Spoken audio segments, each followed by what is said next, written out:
decision just to spoon. You want to know what happening in the ministry to spoon. To spoon. To spoon. You from Fonjema, Maryland to spoon.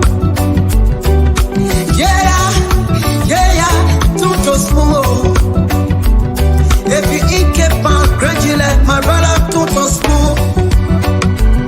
You got a spoon TV, you got a spoon radio to spoon. To spoon. You wanna get the news update to spoon. What? Yeah. Rastafari. Kilibamba, kilibamba, kilibamba. Kilibamba, kilibamba, kilibamba. What I want? Yes, man, you batileo. Spoon TV. Yes, man, you batileo.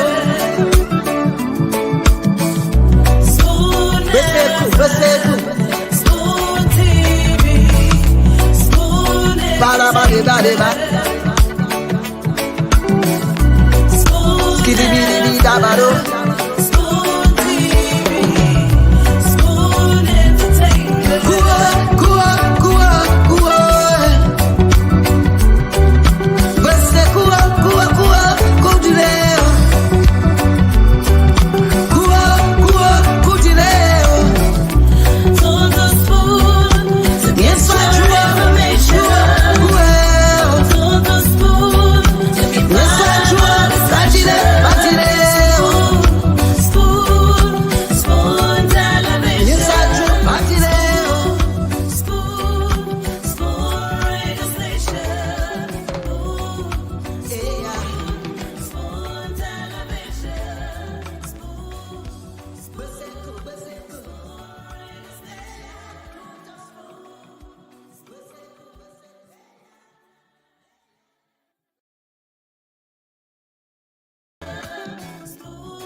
Spoon gonna tell you what is happening in Liberia. Okay, let me say a very warm welcome to all of you across the world. Welcome to the Spoon Network. And of course, this is the late night show on Spoon. Just to spoon. The late night politics is where we entertain diversity of views. We get to talk about the issues confronting Liberia. You want to get and regardless of the political view you share as a Liberian, as an individual, you get to have an opportunity to express yourself right here on this platform. I want to say welcome to it tonight. My name is Nelson Colette. And of course, we are live on Spoon 107.5 FM, Fabric 101.1 FM. We're also live on Super 95.5 FM. We are live online as well on Spoon TV on Facebook.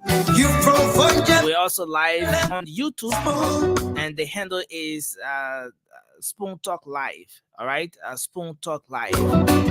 So whichever way you're following us tonight, whether via the social media or maybe you're just listening to your radio, I want to say welcome to yet another fascinating edition of the program, The Late Night Politics on Spoon. And we encourage all of you to come on tonight. So we talk about our country, talk about Liberia. The reason why sometimes we get to have some physical exchanges is because we don't get to have the opportunity to talk about the issues that are affecting us. And this is just the right platform created for all of us to come on. We're encouraging the females to come on as well. And as you come on or as you watch the show, we are encouraging you to share on your social media platforms so that we can have a great show here tonight. So let me go across now to welcome Moba Zoka, my co-moderator on the show. Moba, welcome. It's great to have you here. Good to see you. Yeah, Nelson, how you doing today, my man? How was your day? How you spend your day? Everything. Yeah, I'm doing well. My day was good, and it's good to see you. I'm glad that I'm glad that we can all come up here tonight again to Mm-hmm. talk about the issues that has to do with our country, to talk about Liberia. And yes, so Yeah. it's good to see you here today. Let me just go across. Somehow, some way, we crept into the time, so we will move straight up into it. Let me bring the other guys on. I see. Sidiki Kroma is here. Oh, what are they doing to me tonight? Okay, I see Remo is here. Remo is coming up with some very uh expensive glasses. I know somebody will say something about this. Let me bring in Sandy. Sandy, welcome to the show. Sandy is coming in on a diplomatic note today. Daniel Zle, you support the CDC. We open this show to everyone, and we encourage you guys to join in. In fact, let me post the link again in the comment section. Yeah, so even if you support the CDC, you can come in here. It's a platform that's open for everyone, and we want to say welcome. Thanks to you guys for joining us. Let me bring in Sidiki Kroma. Ture, welcome. And let me go across to see. Okay, I see Jerry is backstage. I see Sharif. I see Sylvester. Whoosh. The studio got full so soon. Maybe I Yeah, should but say man, why so soon to the studio. Let me bring Prince way on. Everybody are there And waiting, man. yeah, this studio got full so soon. I see Rudolph and the rest of the guys backstage. and But sorry, you guys will have to wait a little. that's Especially not good. And why? that's not good for United Partisans, man, because the men are plenty here. The men is the good way. No, listen. The thing is, once I see But anybody who's stopping the any other people? political Nobody's stopping the party, other people. Nobody's if I stopping see anybody. if I see any different Man, political party supporter, let I will. the United Party people wait small, man. Oh, you want Eh? I to mean, see my waste more? that's free Forget waste I, position, more. can't. Eh? And free Let the position, United people party wait small, ba. Why you want That's to what okay, we come want on to here to say. come for now? so but the free Rudolph That, is position to in the give us studio, chance. and I will bring you in. I'll personally send the link to you once we're No. ready. I want to Oh, have folks from somebody from the CDC joining us as well. At least we have the Liberian People's Party here. Councillor Tiawon Gongo is represented by our brother Vakabina Toure, and I see the CPP is represented here um by Cindy. Sandy. Yes, did wow. I use Sandy? And Cindy, you ready to get speech again tonight? You know what? no, listen. I think the problem is that Sandy's camera and the gadget, the screen for computer, whatever he's using, is not in the same direction. It's like the screen is this way and the camera is this way. So he's looking at the screen and talking, and it's as if he's reading from something else, you know. So Sandy, you gotta set that thing up. I'm using You see? You I'm see using how a we dual over mon- there? I'm using a Sandy, dual I'm monitor system. Okay, So that's a great. that's the issue. But That's a I mean, we are prepared coming here, so we don't read. We come here prepared to talk to the people. okay, gentlemen. We say welcome to Sandy, everyone. Jerry, I want We're going back to our rule. We're coming for you backstage. No interruption. I want to say But welcome. Raymond, why you wearing hat? Oh yeah, Remo, you gotta remove the face cap, man. No, Remo, but you gotta man, remove. Yeah, this is a hat of a captain. It's not just a regular hat. No. A It's yeah. hat one is that a hat. it goes with a badge of an owner, bro. Oh. Man, Don't bother with don't it. Man, bother Don't we with bother get with us. time our for that rule. long story there. Eh. Okay, so let me say welcome to everyone tonight to the late night show, and let me also say welcome to our um um listeners, people in Radio Land who are following the show tonight. And it's great to be here. I want to just go across. I think we can do the first 1 minute to just do our opening, talk about what's on our minds, because we've gone somehow, some way, we've gone into the time, so we want to make sure we catch up. So um, Mobile, you can go ahead, and then we will just follow the queue. Lots of things has been happening in the country today. Um, yes, but just go ahead, do your opening. Yeah, What's on your mind? I'll set my yeah, timer, and then we get ready to go. yeah. Every day we hear. discussing the Liberian people issues. What on my mind today was the president going to Mount Gibby and the people booing again, like they did bombing in Kidman. You know, the president now is becoming unpopular in the country. Everywhere you pass, everywhere you turn, you see people discussing negative things about this president. Every day, the president is becoming unpopular. Now, maybe before they go somewhere now, it's like, he will be scared because everybody know the promises he made. He living to those promises. What on my mind? The children who today school open, some of them, they even have tuition. Their parents don't have tuition to pay their school fees. What on my mind? Some people went to bed today. They could not find food to eat. What on my mind today? Some children go to the market to sell. Probably they should have been in school or maybe in a study class. And Thank you. Even those that go sell, but they could not buy even a single penny from them. Thank you, sir. Thank you. That's all you there, Moba. Thanks a lot. Man, they're coming all in the air. Let's see. It's just an opening, Moba. It's just an opening. So we hope we can summarize it. But it's over to you, Raymond. What's in your mind? You can take 1 minute, sir. So what's on my mind today? I saw a friend of brother, Luther Michel, someone I sat in class with, an astute engineer who I also work along with when we rehabilitated the railroad from Buchanan to Yekepa. Today working for hydroplane. Have worked 6 months. Someone who took his time, dedicated, went to school, contributing immensely to the reconstruction of Liberia. Yet, school have opened, cannot send his children to school. By the way, he's married. He's a pastor as well. Very hands-on young man. A fine species that Liberia should be proud of. And another friend who's also the engineer I saw as well, have to go and protest for 6 months' salary because they can't afford. And this brings me to the conclusion why Liberia has to be rescued. And so Liberia issue is everybody's business because the failure affects everybody. So when the country is rescued, everybody succeeds.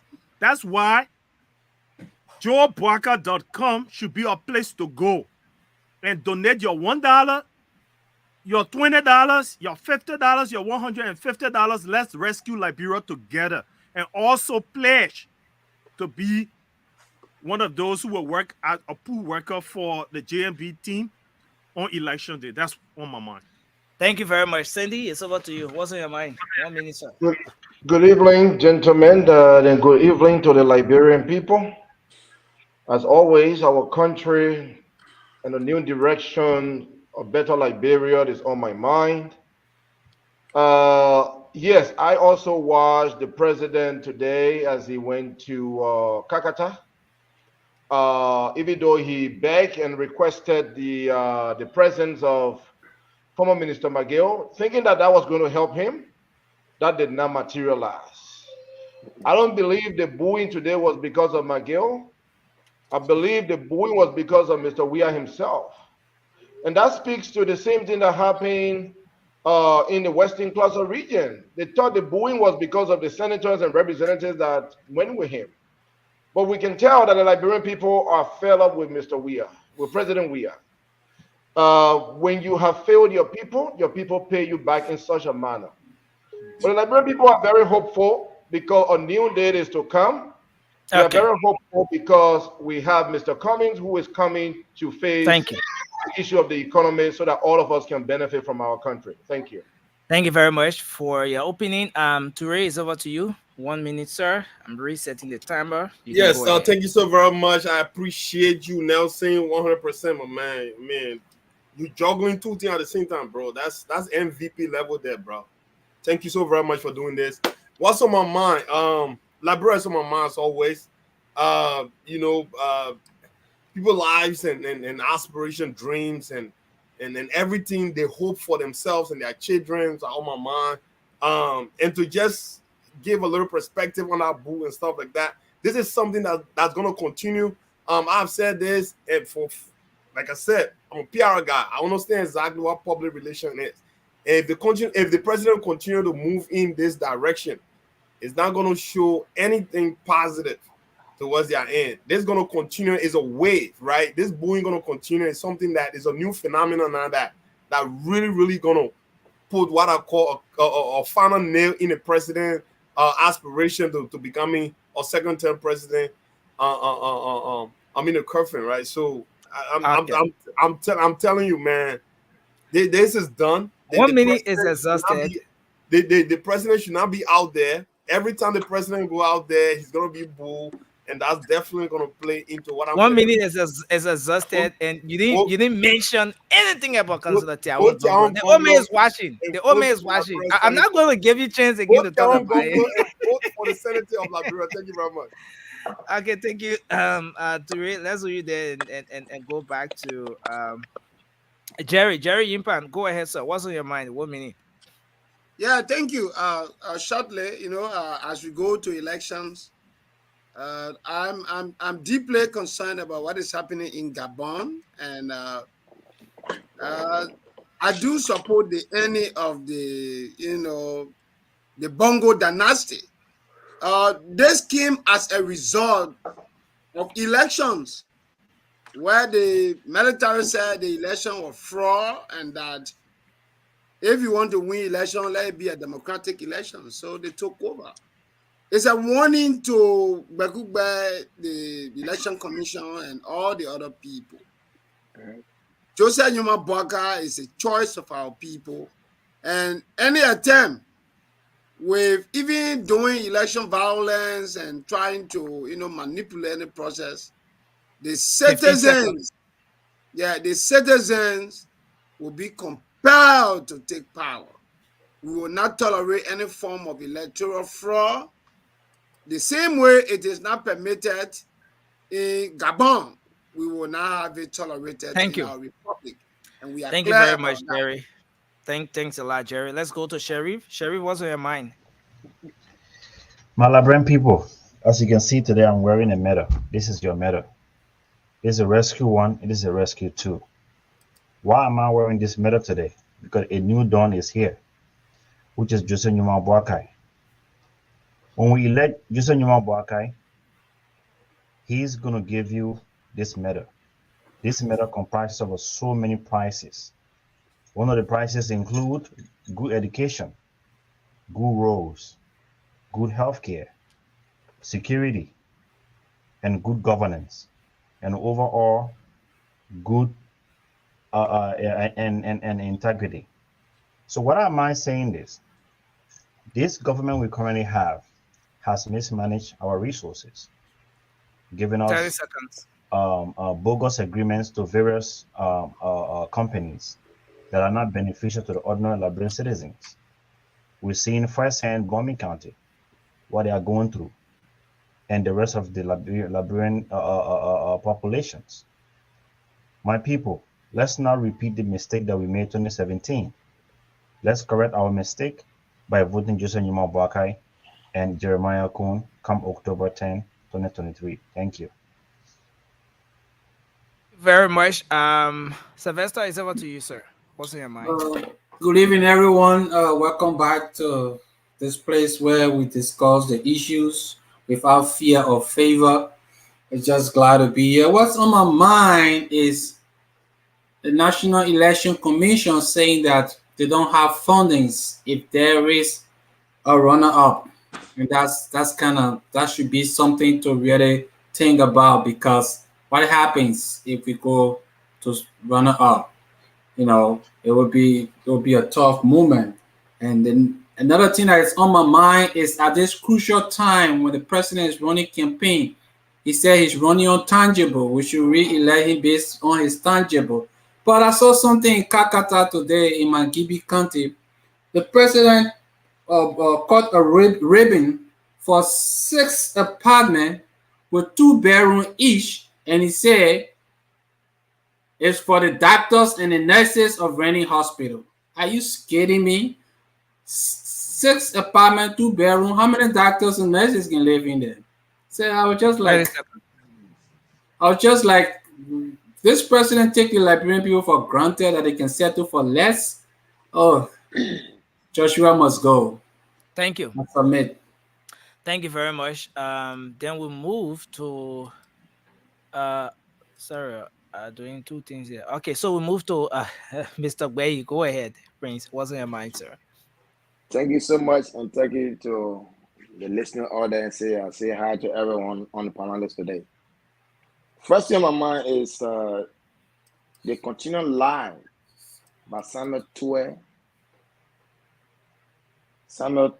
the Justice Minister, and those guys that was sitting at the Capitol building when Senator Davos don't ask them a simple question, and they reversing it and say, "Oh, after election we'll talk about that." Where the hospital built in Bomi County, by the Bomi County people resources were it built, and Senator sitting there doing here like this. That was a shame on the government. Okay. The next thing that on my mind that you have 30 seconds, sir. I got 30 seconds. The vampire around here around, oh, Joseph Parker went for health purposes. Today, when the general asked me from Ghana, he told the woman, said, do I look at somebody who's sick? That alone, you could see the vigor in the old man. Very strong and energetic. My Liberian people, we come to you again for number 2. Comes October 10th at Summit. Thank you very much. So our brother Sidiki Kroma, thanks for joining us. I think this is your first time joining the show, right? Exactly. Sure. Okay, go ahead, sir. Do you represent any political party on the show here? Of course. I'm Sidiki Kroma from the CPP. I'm from the CPP. Oh, Jesus. Cindy has a brother here tonight. Okay. Went to recruit. The man want to recruit. Yeah, so I hope Cindy was not the one going after you. Say, my man, come on. Yeah, my 1 minute going on. Can I? I mean, your 1 minute already finished because you allow us to be laughing in your 1 minute and everything, my man. It's only our brother Tiro who is unable to recruit a single soul, man. Yeah. No. You know, probably from Ture camp, there are not many. You know, maybe you come 500% before you see one or two. Ture doesn't know who VP. I didn't know recruit. You know the progressive candidate, my man. The progressive. Go ahead. Let's give our brother a chance to. Thank you, bro. Thank you. It's good to be here. I'm Siliki, like I said, from the CP People Media, and what's on my mind is the continual engagement from Mr. Gomez, making his case to the Liberian people through a district tour, and in a mean of walking from door to door, community to community. And we are doing this to sit with the people, know what the people are going through, know the challenges the people are faced with, so that one day that Liberian people decide on to attend, he can be able to solve a lot of problems that the people are going through. And secondly, what's on my mind is the leaked audio from Prince Johnson saying that Joseph Parker is old, and there's an opportunity for the people at Limba to vote for the Unity Party so that Jamaica can be doing most of the work that Joseph Parker. You have that link audio? You can send it to me? Of course. Send the audio on Messenger. Send the audio on Messenger. My scene in here, Nelson Colette. Just send it on Messenger. So I'm coming. Unfortunately, I'm on my phone now. I can send a message, but maybe people that yeah, the CPP minute so that one gadget using and I only gadget you hear on. So when somebody call you now, that whole thing will go off. My Apple is off. I can go and Nelson will bring you. Go bring the audio. Given that we are pressed on time, can we respect the rules of the show? Yeah, let's respect the rules. There are a lot of talking. People in the background. Seriously, you don't have to respond to everything. So I know Raymond, you want to respond now. You don't have to respond to everything. You got to bring Josh on. Is Josh here? Yeah, put it, Josh on. Josh, you allow camera to end. I mean, Chroma to end. Okay, so let me Might have had more than 2 minutes, anyways. No.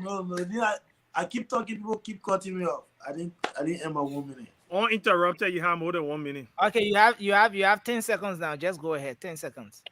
Okay, so what I was saying, the last thing that's on my mind, like I was saying, a leaked audio from Payne Johnson saying that this old man is old, he cannot go anywhere, and if he let as president, Jeremiah, your son of Nima, will be doing most of the work as president of the country.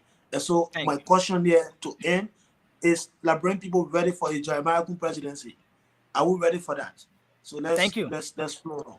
Thank you very much. I hold the way started attack. How come here? So, now I want to say thank you to everyone for doing their opening here. Let's hope we can have a great show. We're running into time. We're gonna have things done maybe just in a minute today. Let's try as much as possible to just summarize our points so we can have a great show here tonight. So our first talking point, a lot of you know, Raymond, thank you, sir. Thank you, sir. We're going to come to you, sir. We'll come to you, sir. A lot of you know that the issue that has to do with drug is a major challenge in Liberia. You walk in the streets today, you get confronted with this situation. I was, it was yesterday before coming. No, it was on Sunday. So I had gone somewhere around Duper Road Junction to do something, and I encountered a problem, flat tire, blah, blah, blah. So immediately while I was there, someone trying to help me for us to do this stuff, the guys came around. And they, basically it was more of a harassment, you know. Give us pro, you know, they will come like pro, get us on it. We won't go start our day.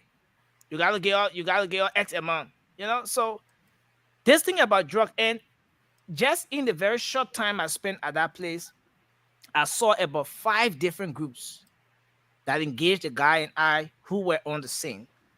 And I saw, and this one is not like someone saying no. I saw a gentleman and his fiancée who were just walking like on a Sunday evening, taking a stroll, and they were being harassed to a point where the guy had to go back to the direction he was coming from. And even with that, those guys followed them. I don't know how it ended. That's how terrible this issue of drug is. They come to you. If you can give them what they want from you, it's something different.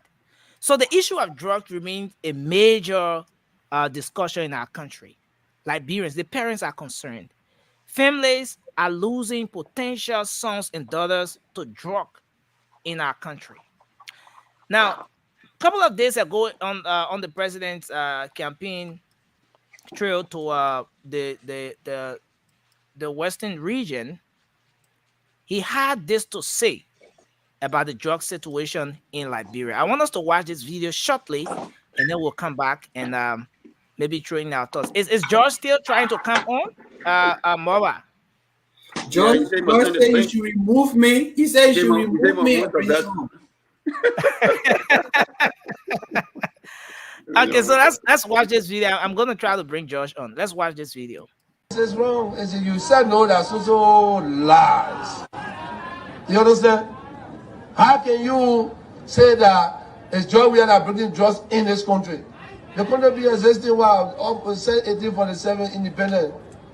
The drugs case in the last 12 years, what they say that the chief of security took, that was somebody chat.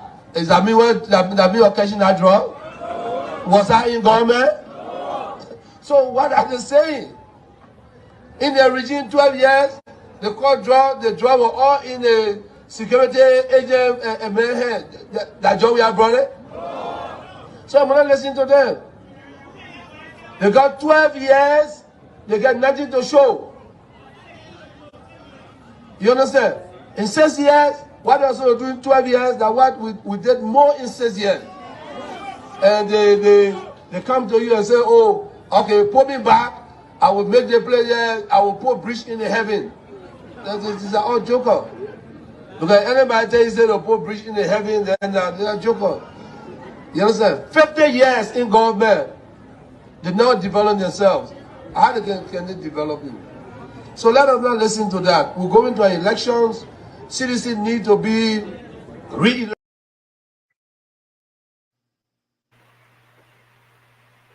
Have it. President George, we are right there. And he's saying to the people of bombing that, Cape Mount, that look, this situation about drug in the country, we are trying to fix it. As much as drug is prevalent in the country, young people are falling to this thing, but it's not a George Weah thing. In fact, it is the previous administration. He made specific reference to a situation where drug was found in the presidential motorcade, the EPS stuff, and he said it is those people from yesterday who started this whole drug thing. What's your take on this, guys? I just want you to share your thoughts on this, just 1 minute each, as we move on to the next talking point.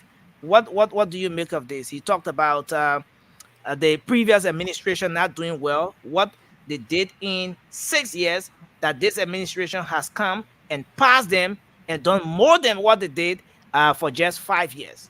So we'll start with you, Moba, and then we will move to Sandy of the CPP, Toure of the LPP, and then Jerry of the Unity Party. We'll try to bring Josh on as well.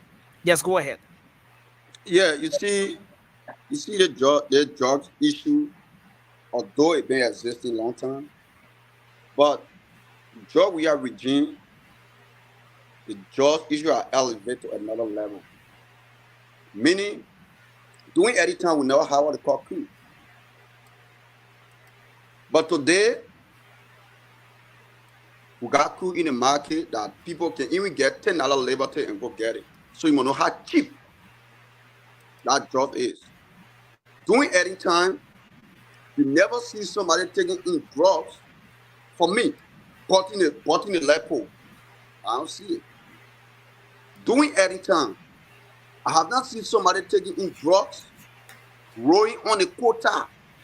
And when you look at the statistics between George Weah regime and Madam Ellen Johnson Sirleaf regime, George Weah regime has the more drugs in the country than any other president in the Republic of Liberia. Today, we can see our brothers, our sisters, they were come to the Zoko issues.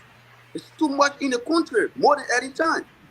Any time I used to walk on Broad Street 10, 11 o'clock. But George Weah regime, I dare you to walk on Broad Street an hour. Wow. All because those people who on the street just work for their drugs money, they're taking drugs, and we know, like I know people, and I know where half of those people that bringing the drugs, that selling it in Liberia. I know people who can tell me those things. They be like, oh my man, we know what they can sell it to, going there, going get our stuff. And I know people who taking it. And some of them, we're talking to them to stop. They said doing anytime it was better than drug we had time. So there's no argument. The drug issue in Georgia region is by mass. I rest my case. Thank you very much. Let's move to Cindy. Cindy, what's your take on this issue? Look, we need a serious government. That's what I'm going to start with. The president's statement, you can tell that the president is not a serious president. He knows that the drugs issue in the country affecting the Liberian people. He knows that. But then he's putting blame on his predecessors. He's putting blame on people that were there before him. What President we have failed to understand is that the issue of drugs in Liberia has amplified, has accelerated to the point that you, just by facing your tire, you were attacked. I went to Liberia, I was attacked. The man grabbed my phone in my hand and said, give your phone. If you don't give your phone, I will kill you. The crime rate in Liberia has accelerated on his watch. Just recently, we all know the case of that 520 kilograms of cocaine. That case worth $100 million, flagged by the American government. What happened to that case? The judiciary system, the justice system was compromised. According to them, 11 out of the 12 juries found those people not guilty. The government went and paid those people money back that they took from them. Those people disappeared from the surface of Liberia. So that was on his watch. We all know that there is no legal system to address the drug issues in Liberia. They don't take it seriously. We know that they benefit from it as well. But look, the Liberian people are not stupid. They are hearing their president, who is not taking this major issue serious, blaming it on Madame Salif administration, and thinking that he can get away with it. But most recently, Mr. Cummings made a very strong statement that he will go after the George Weah government. Those that are bringing drugs to the Liberian people and killing the Liberian youth, he, Mr. Cummings, when elected, will go after them. And I believe his words. Thank you. Okay, thank you very much. Thanks a lot for your input. Cindy, let's...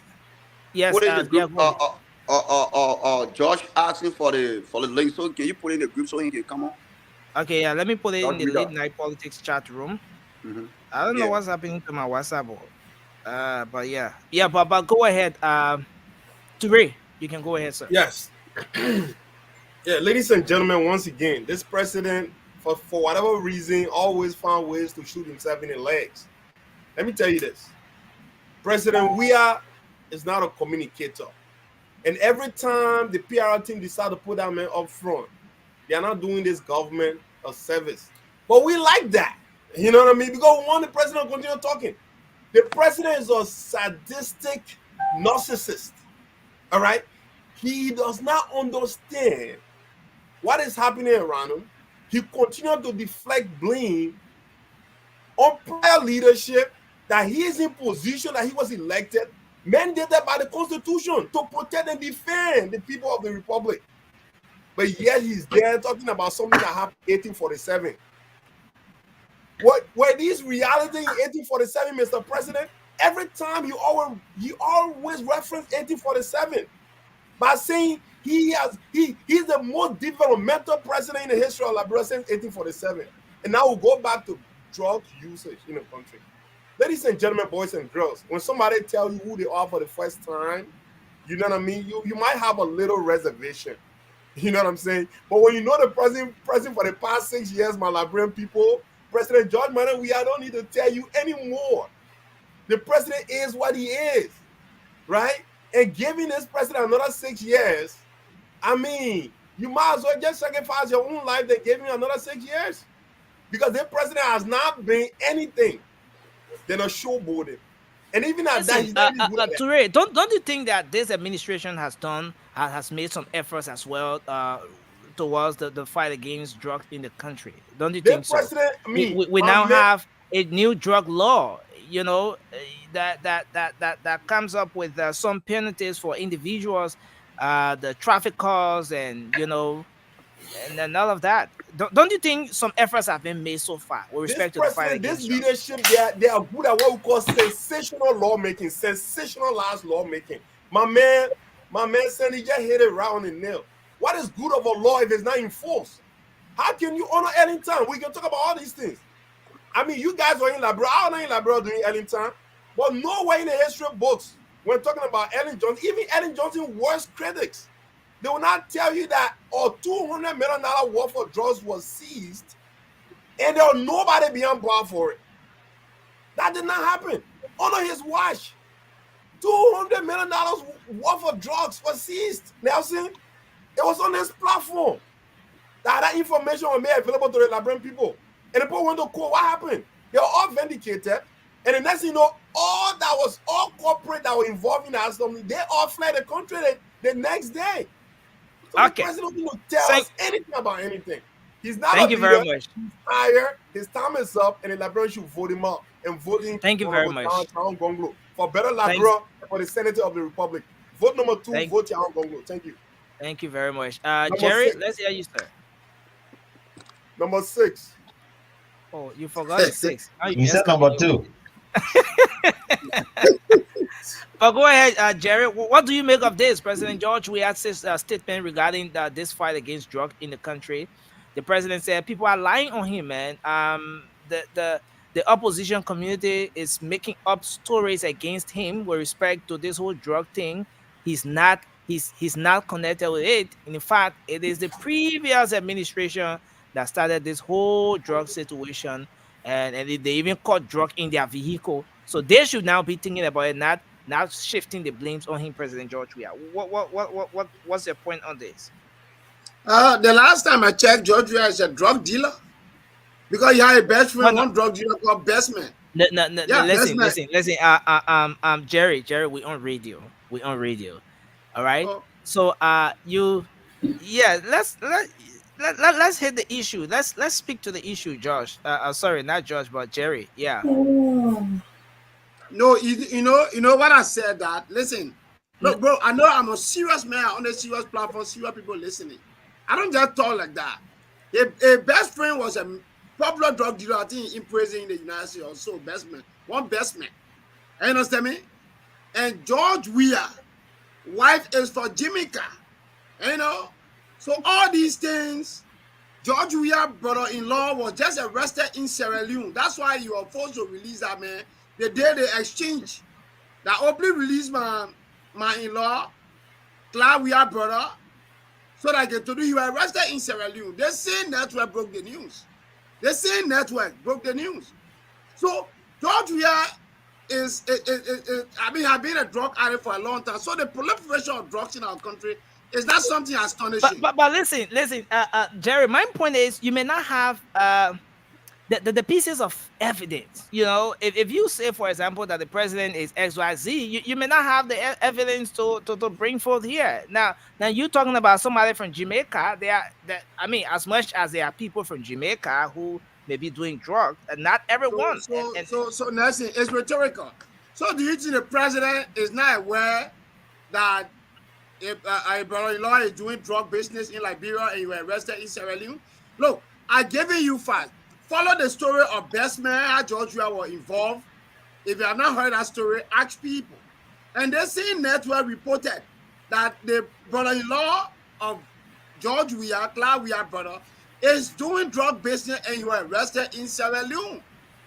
George Weah, see the level of drugs. Other people mentioned the issue of 200 million drugs. See the manner in which they took these people to court and free them and let all of them to leave. See the kind of BM life George Weah is living. See passport. The other day, yesterday, CEO was displaying passport here. Today, the man who they gave the diplomatic passport to, the committee has not come out with any report. They said they were writing the U.S. Embassy. So you see, this is a BM government, and Weah is a drug addict, he's a criminal, he's a wicked man, and that's why he should be rejected. Joseph Newman Boakai is the best. So for me, George Weah being lying to say Ellen Johnson said he took strong actions. She took strong actions against drugs. You cannot compare any little drug activity that took place during Ellen time. Look at drugs that were pushed around. It's so sad. So we are having drugs, the proliferation of drugs in our country, that we are a family and his cronies, they are the one importing the drugs. They are the one doing drug business from Jamaica. George Weah, look at the play he get. They may get Jamaica. Everybody know about Jamaica when it comes to drugs. They may say at Jamaica resort. He get high every day. The first time George Weah tested Kush, that's the time he almost listen, Jerry. You remember one time? I will look at the video. Okay. So Jerry, thank you very much. Video. 1 minute, thank you very much. No, 30 seconds. No 30 seconds, Jerry. We have to go there because please. Listen. You've exhausted. 30 seconds. I beg you. 30 seconds. Okay, we'll give you 10 seconds, Jerry. The next time, the first time you saw George Weah in Buchanan, they were holding him like that. The first time he tested Kush. That time he tested Kush. So George Weah is in the know everything that happened. Jerry, thank you very much. But listen, and I will continue to say this, Jerry. We're on radio, so yes. Let's let's be that would dignify the refined. president with Yeah, respect. let's be refined, because the Yeah, presidency is a although sacred position. It's not about President George Weah, but the position, the office itself, is a respectable one. We'll have to address it as But such. ladies Thank and you. Michael Joseph Baka Joker, you hearing? Okay, thank you. Let's hold you there. Sheriff, Yes, go sir. ahead. Yeah, you know. Maybe I should play this again. Then I'll come Okay. back to you, Sheriff. Okay. Let's Okay. get this coming again. For those just joining us on the show, you're listening or watching the late night Says politics. no. You said no. That's also lies. You understand? How can you say that it's John we are bringing drugs in this country? The country be existing while up 1847 independent. The drugs case in the last 12 years, what they say that the chief of security took, that was somebody chap. Is that me that me occasion that drug? Was I in government? So what are they saying? In the regime 12 years, the drug were all in the security agent man hand. That job we have brought it. So I'm not listening to them. They got 12 years, they got nothing to show. You understand? In 6 years, what else are doing 12 years? That what we did more in 6 years. And they come to you and say, oh, okay, put me back. I will make the place, I will put bridge in the heaven. This is all joker. Because anybody tell you say they'll put bridge in the heaven, then they're a joker. You understand? 50 years in government, they never develop themselves. How can they develop it? So let us not listen to that. We're going to elections. Citizens need to be re-elected. Okay, 50 years in government, they never developed themselves. But who is that person that spent 50 years in government but never developed themselves? Anyway, that's another discussion. But Sheriff, come in. You can come in, Sheriff. I'm going to give this analogy. It's like you see a widow, a lady who has 4 children, but the husband is no longer alive. And then you say, that's the woman you want to marry. And you know the price that comes with. You have a baggage of like 4 children that you have to take care of. Then you married that woman of your choice. This is the woman that you wanted, but he told you she's a widow and she had 4 children. And then you marry this lady, and then all of a sudden when something happened, then you blame it on the ex-husband. You're not serious. So that's just Mr. President. We are right there, So he keeps always diverting all issues to the past government. This is the thing that I wanted him to say. This is the key point that he should have made.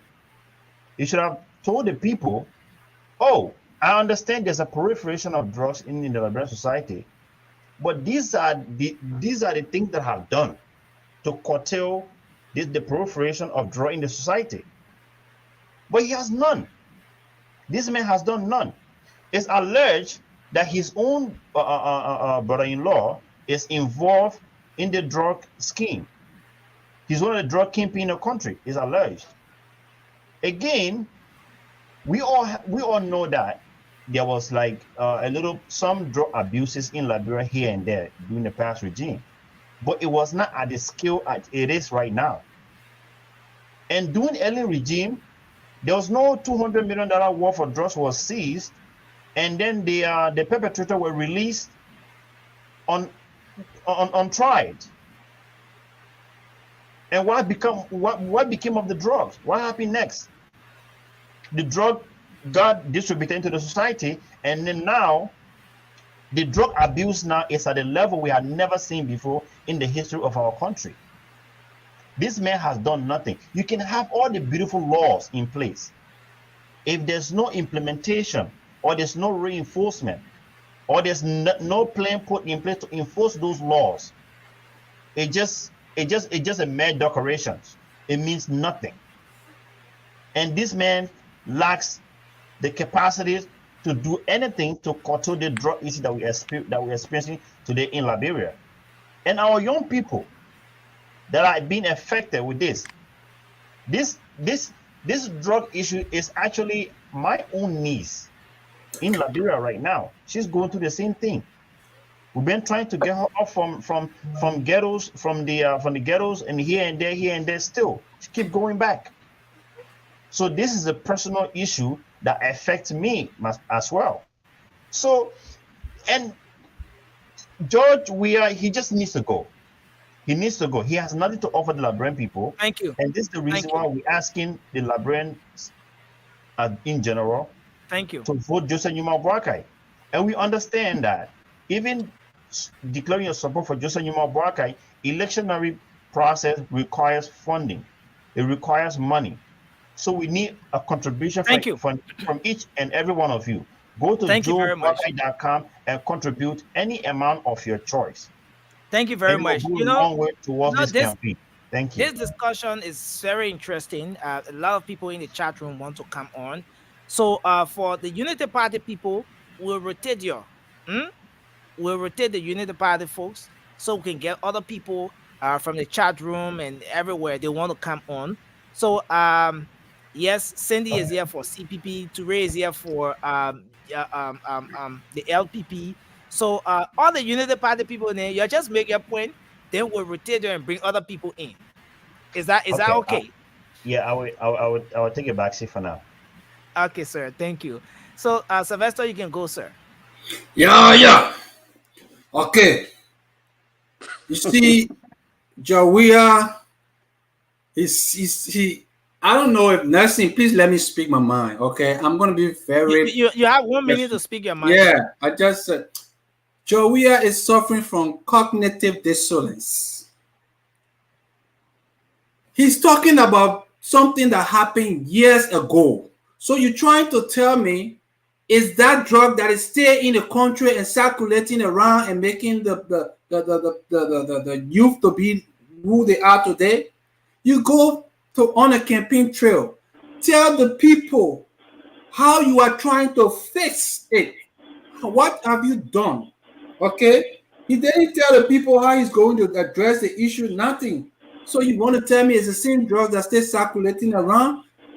200 million worth of drugs entered the country and nobody was punished for it. It is alleged all kind of stipulation about Jamaica result and all of those things, and you standing there and say people spend so and so time yet they did not develop themselves. What you call developing yourself? Developing yourself is stealing our money, building houses, wearing Gucci and Fendi and all over the place. That's what you call development. Our youth is dying. We need to do. There's now one rehabilitation center that the government has established. All the people that are doing rehabilitation are doing it on their own.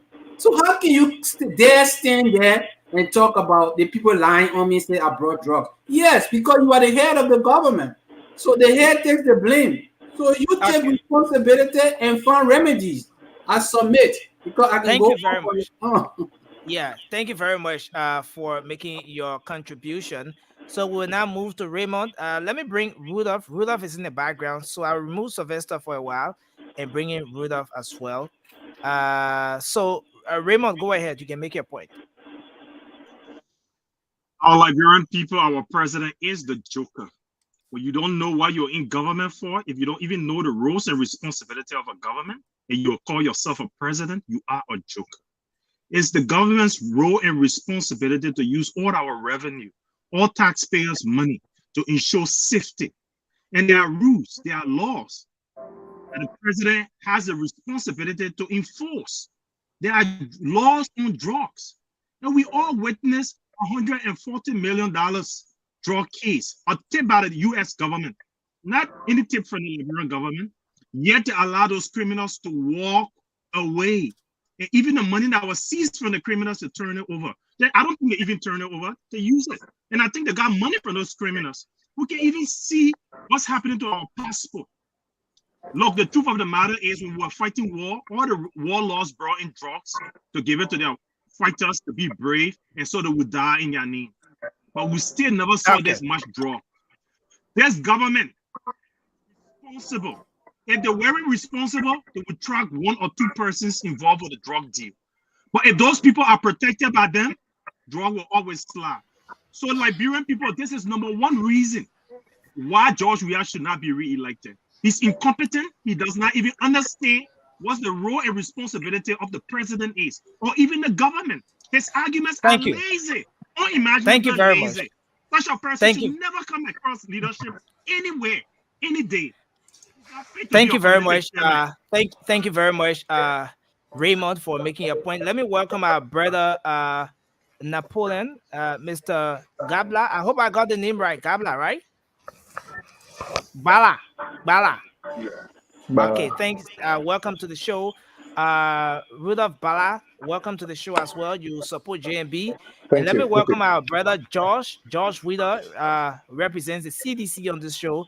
Thanks for joining us as well, Josh. It's great to have you. And we're going to keep bringing folks on. We're going to keep rotating it because this is a very interesting discussion. A lot of people out there want to make their contribution on this. But let's go to Samuel. Samuel, you can weigh in your thoughts on this issue. Then we'll bring Siddiqui in. Yes, go ahead. You have 1 minute to do that, sir. Yeah, I want to say hi to everybody. And Nelson, there is something that bothered me, that really on my mind, and I want to bring it out to the Liberian people, especially for this election. I'm noticing like the power is not stable in the country, and election is right around the corner.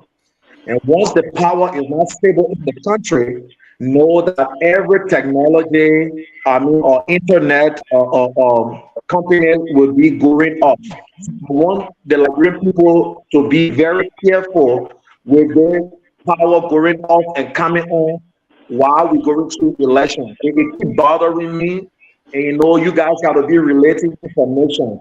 And also, Samuel? Yeah, internet, I'm doing it well. You're talking about it. They see internet, you're talking about okay, but let's take Napoleon. Got a call. That's what happens when you get a call. It interrupts. Yep. Yeah. So Napoleon, go ahead. Make your point, sir. Yeah. Good evening, everybody.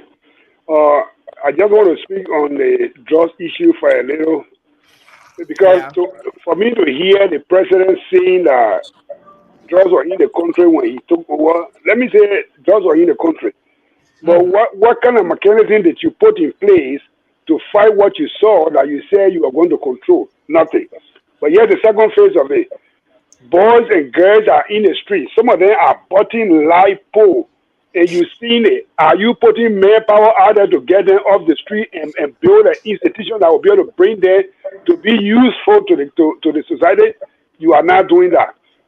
The second phase of it is this.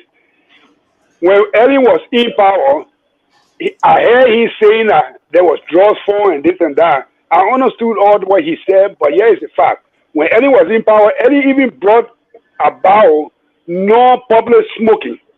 That was one of the key things that Ellen did in Liberia that was very, very good. You couldn't see anybody on the street smoking, because once you are allowed to smoke in the street, you will be having the opportunity to smoke anything else that you want. And right now in Liberia, when you appear in Liberia, hold on, let me be both of you. When you appear in Liberia, every corner that you pass, you will smell cigarette, people smoking any kind of way they want to. That will be the thing as the drug that they want to do. So they will not have no control. Wow. Thank you very much. Yes, just to come in quickly. Number one, that ban on public smoking. Let's all mute, sir. Let's try to mute. The ban on public smoking, it was a very good initiative by the previous administration. Yeah. But again, when it comes to how effective it was, that's something to talk about as well, because I saw at the time there were instances where when people would come across individuals who were smoking in the public place and you report it to the police will say, well, there's not much you can do about it. And, no, hold on. I want to hold you to. No. Hold on. Yeah. I don't care what you tell me. Let me hold you to nothing.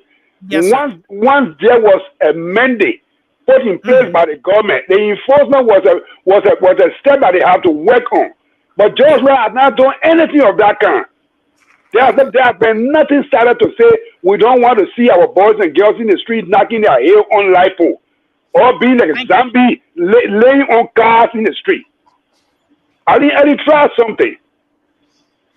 Okay. That's Thank what you the very much, reality. sir. Yeah. Thanks a lot for your input, and that's very important. So we will go to our brother Josh. Let's go to Josh, then we'll come to the You keep Joey on me. No, Nelson. it's Yeah. So okay. can you guys hear me? Okay, yeah, I think we can hear you, All right, Josh. good. Again, just before you come in, Josh, let me say that I'm posting the link again in the comment section. All you have to do to come on the show is just click on that link, put your information in, and you'll be able to come in, regardless of the political view you share. The platform is open to everyone, and this is what the management of the network has created for the Liberian people across the world to express themselves. So, Josh, you can go ahead, sir. Okay, so look, Nelson. one of the main It's things Joey on I'm here me. for is to provide for you the link to PYJ's audio that's been provided in the chat room there, so you can take it out, you can play it now, you can listen to it. The second thing is that people are saying the president was responding to what people are saying. He was not saying what he's going to do or what he's doing. I think you all know the drug law that the president has passed have never been passed in Liberia before. That is the strongest instrument to fight drug abuse. And for people to sit on this platform, on this public manner, in the public space, to pretend as if they don't know that the president has passed the strongest drug instrument to use against people who import and people who are users of drugs. It's terrible. It's shaming. And I got a lot of respect from my colleagues on this platform, but what you guys are putting out is completely I don't know how to describe it, because I don't want to be maybe denigrating to any of you, but Yeah, we have we're to on do radio better. as well. Yeah, we have to do better. Better in the sense that if what you're saying here, if that's what you're going to say in private, then so be it. Then maybe that's just who you are. But if you're going to say something in private differently, or in your mind, in your subconscious, you know that what you are saying is completed lies, then you don't need to tell other people lies. You can do that somewhere else, because this president has provided the strongest instrument to fight drugs. And someone came here lying about the president brother was arrested in Sierra Leone with drugs and other things. Look, guys, The person said the brother-in-law. yeah, That's why. brother-in-law. Yeah, brother-in-law was, man. Look, guys, we need to stop the kind of thing, man. You can't come on this platform and misuse the freedom of speech and expression that we got in Liberia or we got around the world. Look, everything we do, if there is an opportunity to do it, there is a responsibility thereof. We should be able to be careful how we spew out things, because if they ask the brother now, my brother Jerry, he's not here now. If they ask him who arrested him, where was he reported in Sierra Leone? You wouldn't have anything to say. You would say they say. And these are the things that we do and tarnish other people's reputation without even any remorse. It's wrong. So guys, look, I'm at work and I got a meeting to go to. But I just wanted to come here to enlighten you guys to say, look, guys, we are all Liberians. George Weah is a Liberian. He will continue to be Liberian. The problem with Liberia did not start from George Weah.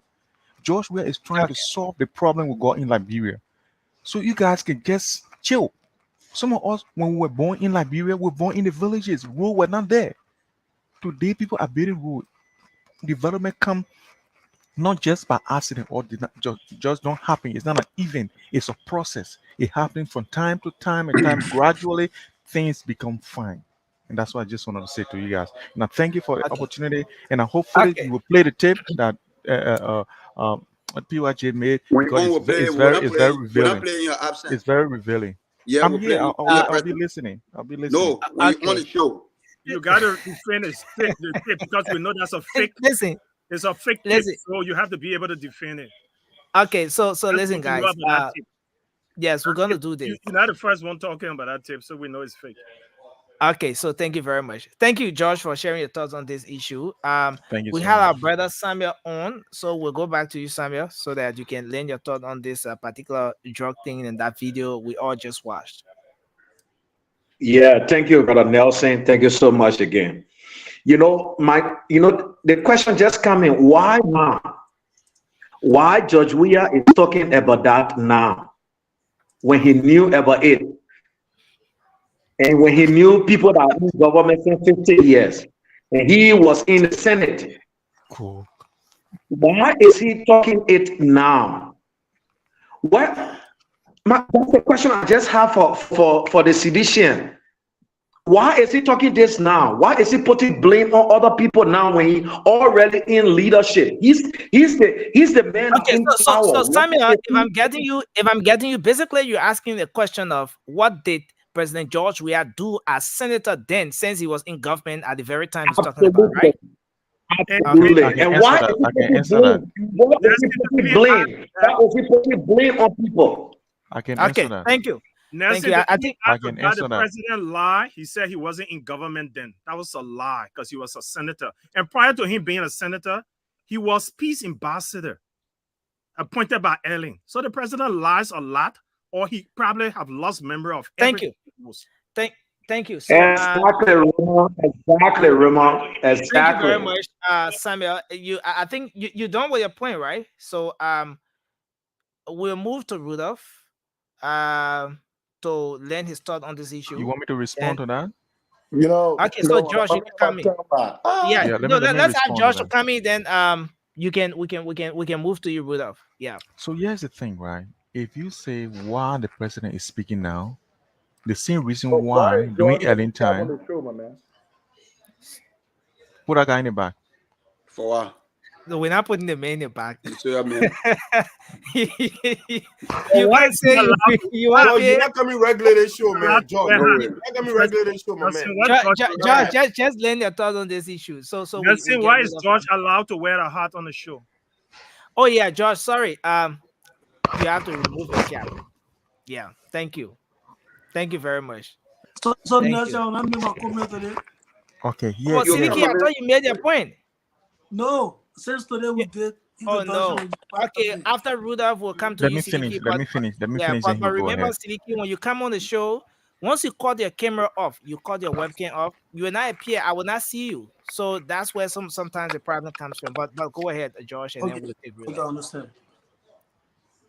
Okay, so the thing is that the reason why the president is talking about drug now is because during Ellen time, even though it existed, it was not spoken about. But now that the opposition are making it something of his government's making, that's why he's speaking about it. But he's doing more about it than even Ellen did. And you guys know that. That's why the law was just passed. He's doing a lot to make sure that that prevalence of drugs in the country is diminished. And Can that's you what he's quote doing. anything from the drug law that you're claiming is strong? Okay, so we're gonna move to Rudolph. Let's move to Rudolph. Rudolph, make your point. You have 1 minute, sir. You know, when the people repose their trust and confidence in you and elect you as their president, that is because they have seen a problem in the system and they believe in you to fix it. So a serious president, what a serious president would do will first acknowledge the problem and then tell the people what he and his government have been doing, what mechanisms has been put into place, where their fight is at when it comes to dealing with the issues of drug in a country. But Mr. Weah has shown that he is not a serious president, and he is not in the interest of the people. That is why his first go-to is to put blame on the previous government. And this issue about drug is personal. Some of us, we went to school with brilliant young people. Today, they are doing drug. They are doing kush. They are passing around button light poles. When we see these videos, some of us, our eyes get teary.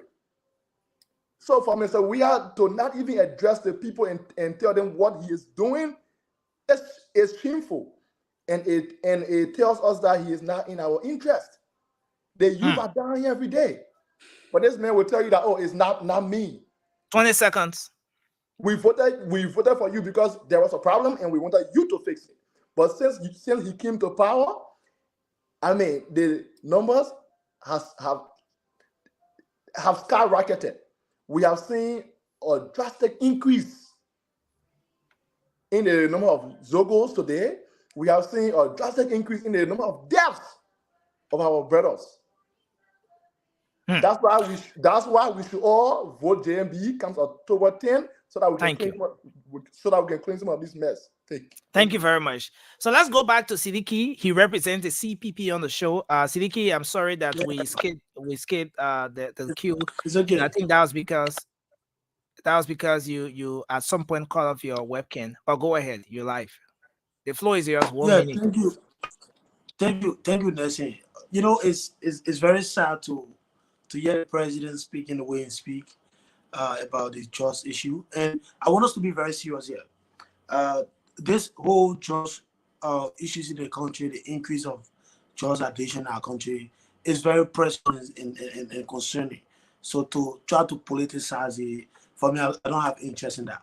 And what I want to say is that because of the president's failure to address this issue, is one of the reasons Liberia should reject Mr. But wait, let me hold you there, Siddiqui. Who do you think is politicizing the drug issue? Is it the president when he said the previous administration, or is it the oppositions that are doing that? Who do you think is politicizing the drug issue? Yeah, that's a wonderful question, Nelson. Thank you very much. When I talk about politicizing, is to hear Unity Party people coming up here, you know, making statements condemning the increase of drugs in the country. You know, it's concerning because they were there before, they didn't face it. And then the president now, to have messed up, the president should have faced it because that's why they elected as president of the country.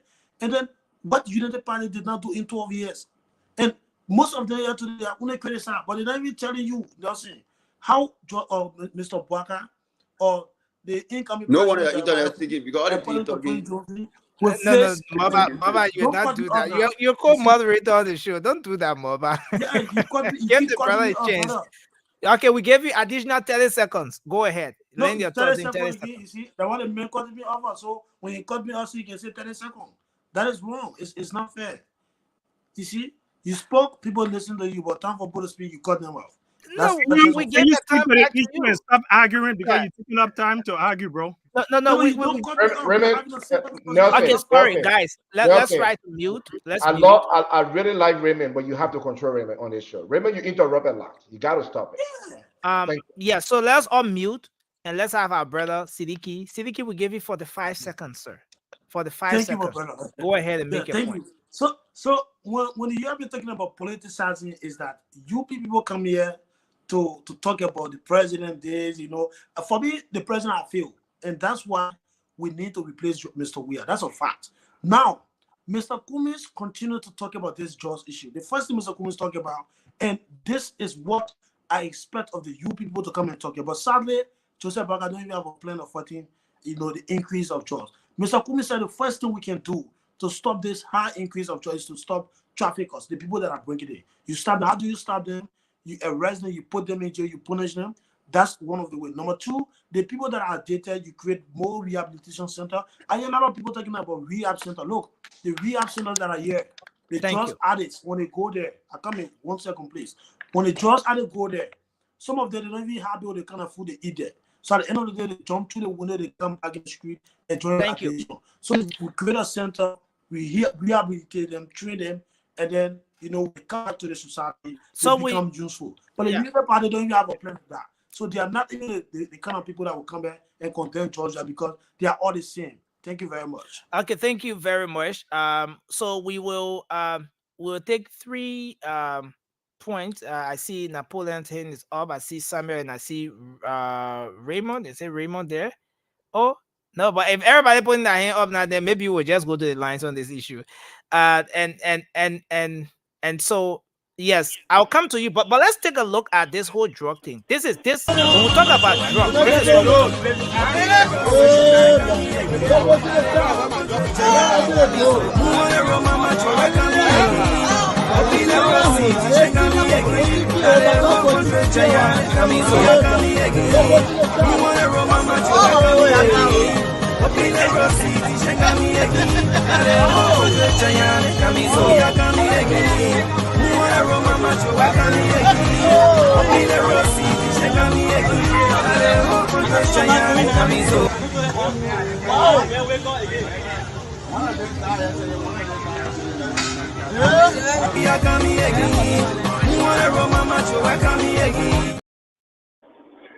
Yeah, Nelson, please. This is exactly what people talk about. That guy there is somebody's son.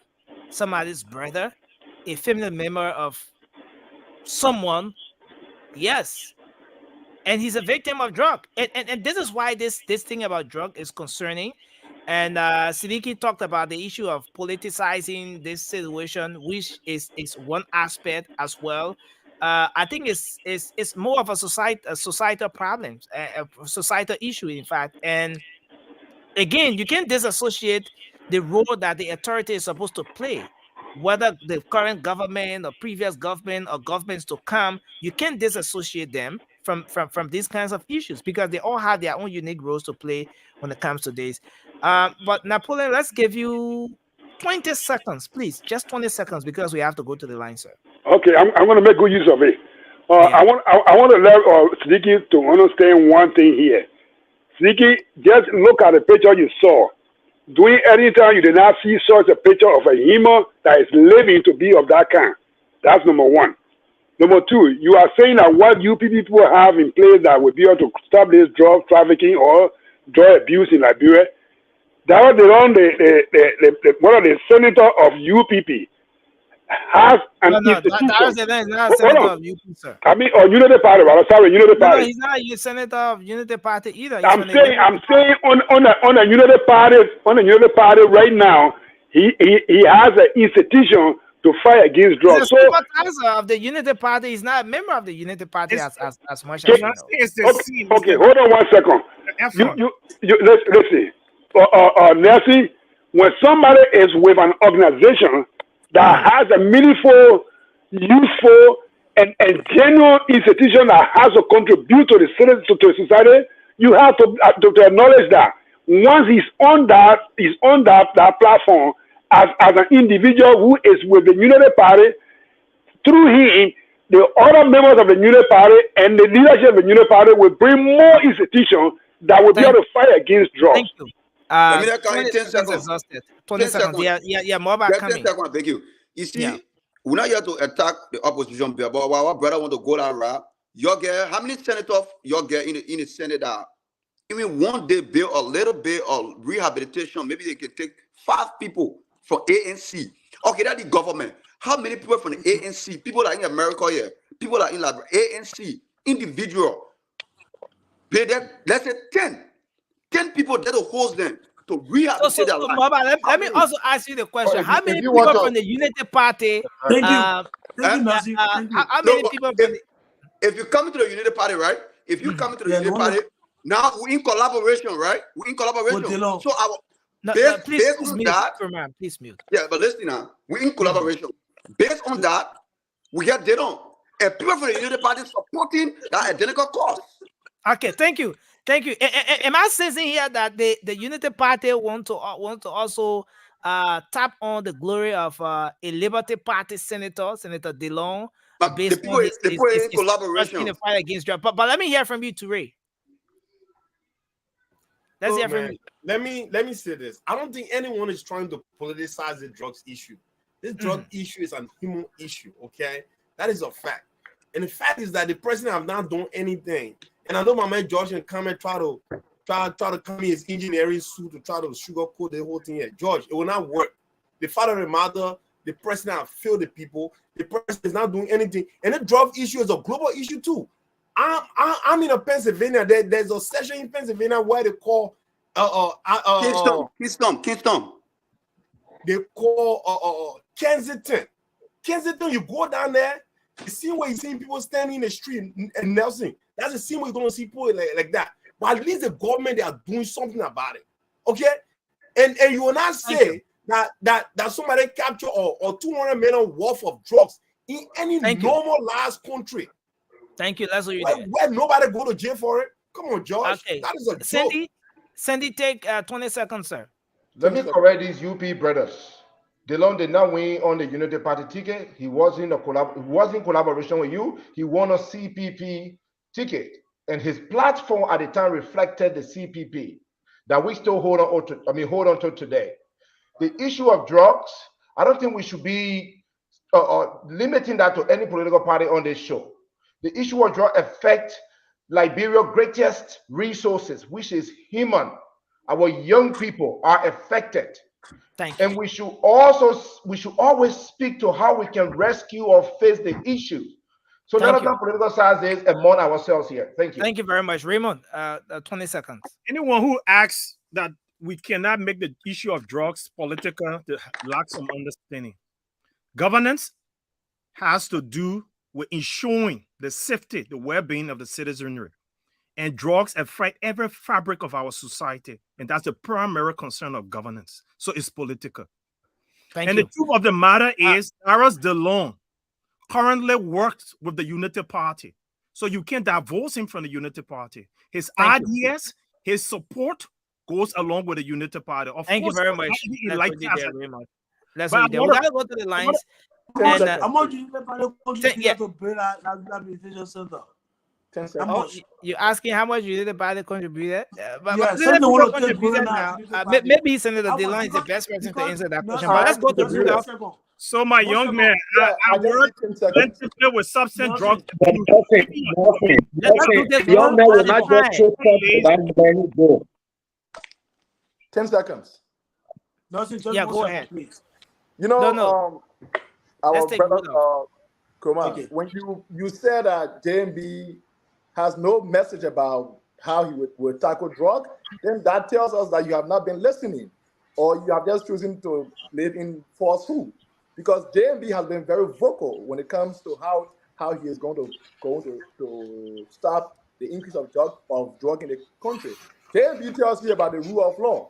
He tells you that he is going to hold accountable those people who have been involved with importation of drug, and they will answer questions. But then Thank you. Here on this platform and thank you very much. Message about drug. Thank you. That's what you did. George, you wanted to come in, and then we'll go back to Sidiki, and then we go to the lines on this issue. Yeah, so look, I just feel like I should jump out of the office and jump outside and just talk the way I want to talk.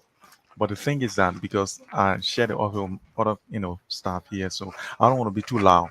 But the thing is that it's so I'm in a meeting, man. I don't have a car. Yeah, now the guy took my car. Haley took my car, so yeah. So the thing is, it is a shame that my brothers here on this platform are trying to mislead themselves, because I don't think they're misleading a lot of people, because the thing is, the Liberian people are smarter than you think. The president spoke well. I think the president made a very good statement to make sure that people do not look. One of the things I always observe is that we Liberians, instead of going to the root cause of something, we found a scapegoat. And when we find a scapegoat, we go after it, and then the problem still exists. It's very telling, and that's why I want you guys to play PYJ's tape so that we can discuss what he said in that tape. Because this is the whole thing. Instead of looking for solution for Liberia, we are running behind GMB, who is, as described by his supporters, is not going to be able to do anything for Liberia, and other people are going to be doing his job. This is what we are doing again. And we'll bring it in with the tip. Thank you very much. Let's hold you there. So we got to go to the lines, guys. Let's go to the lines and take some calls on this issue, and then we will come back. I see a lot of people trying to come in.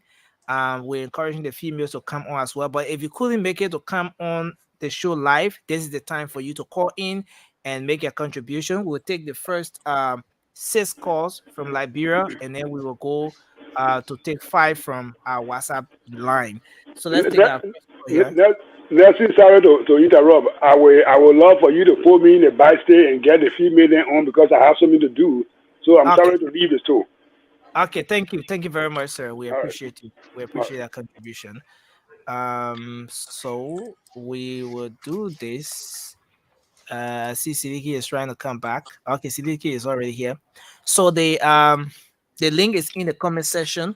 So just click on that link, enter the show, and you'll be able to have the time to make a contribution. So the number to call is 077771075, 077771075, or 055101075.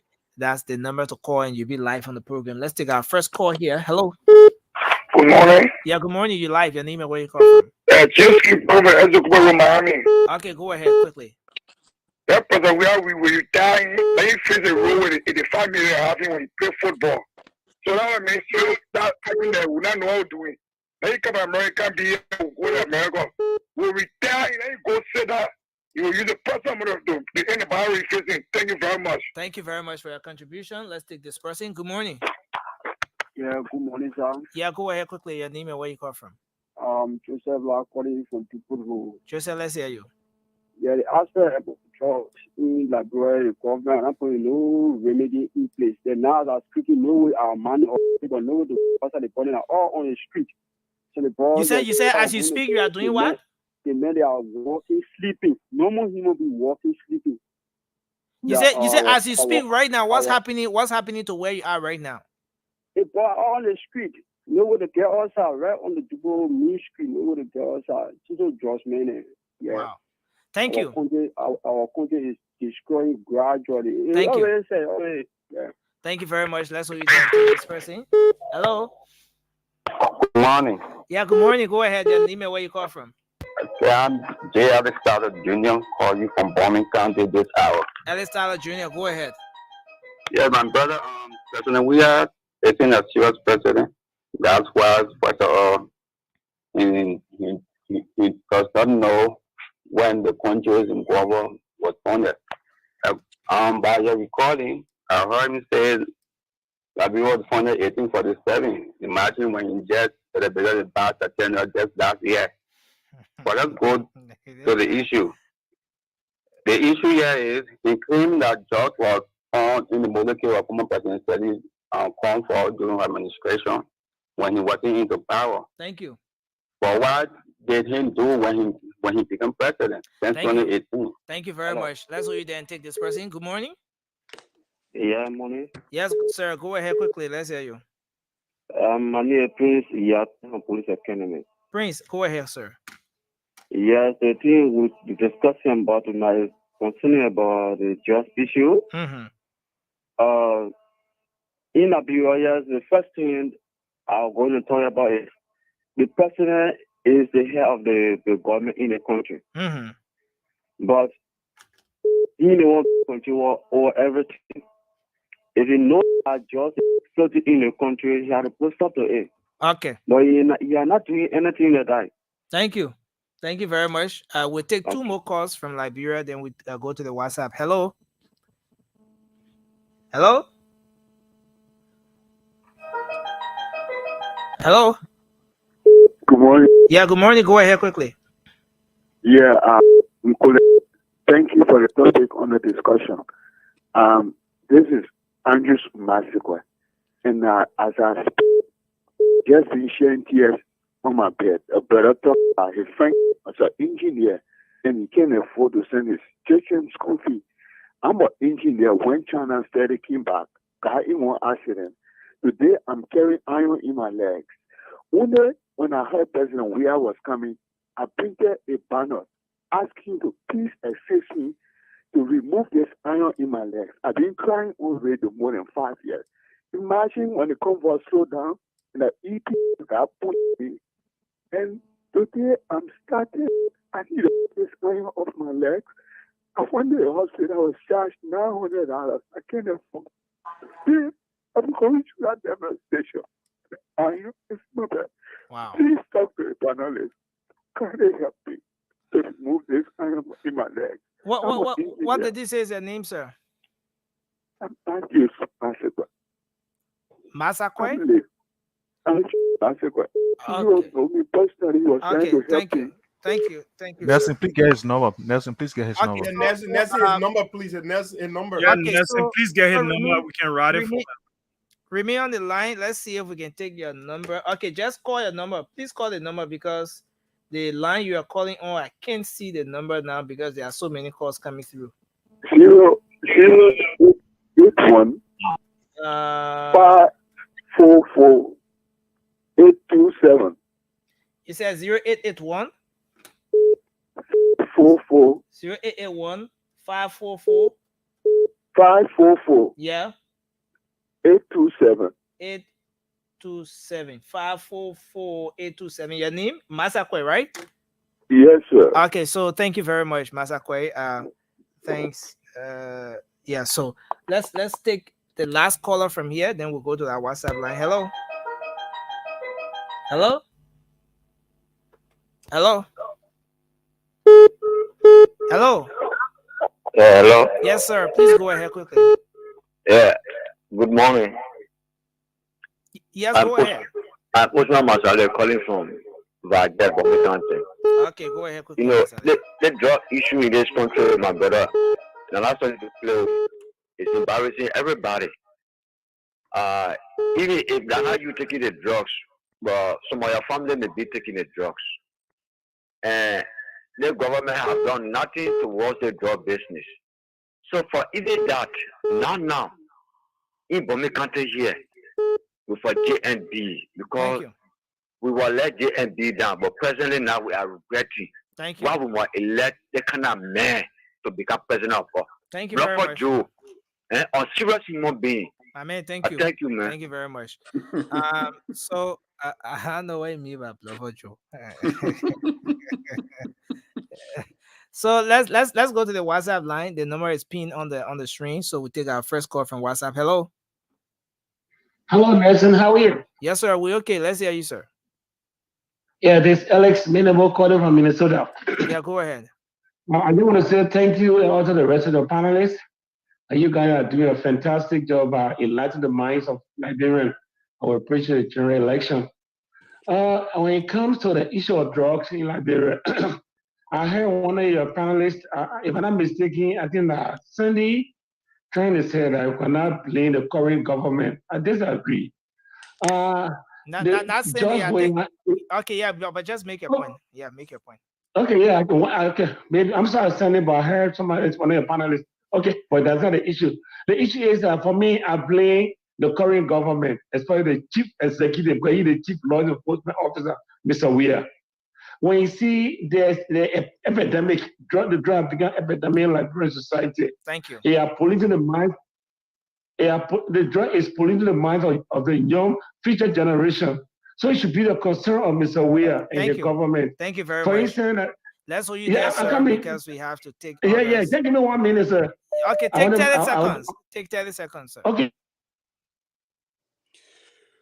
I blame him is you are a football coach, current football coach. Then he came to hire you to make the team to win.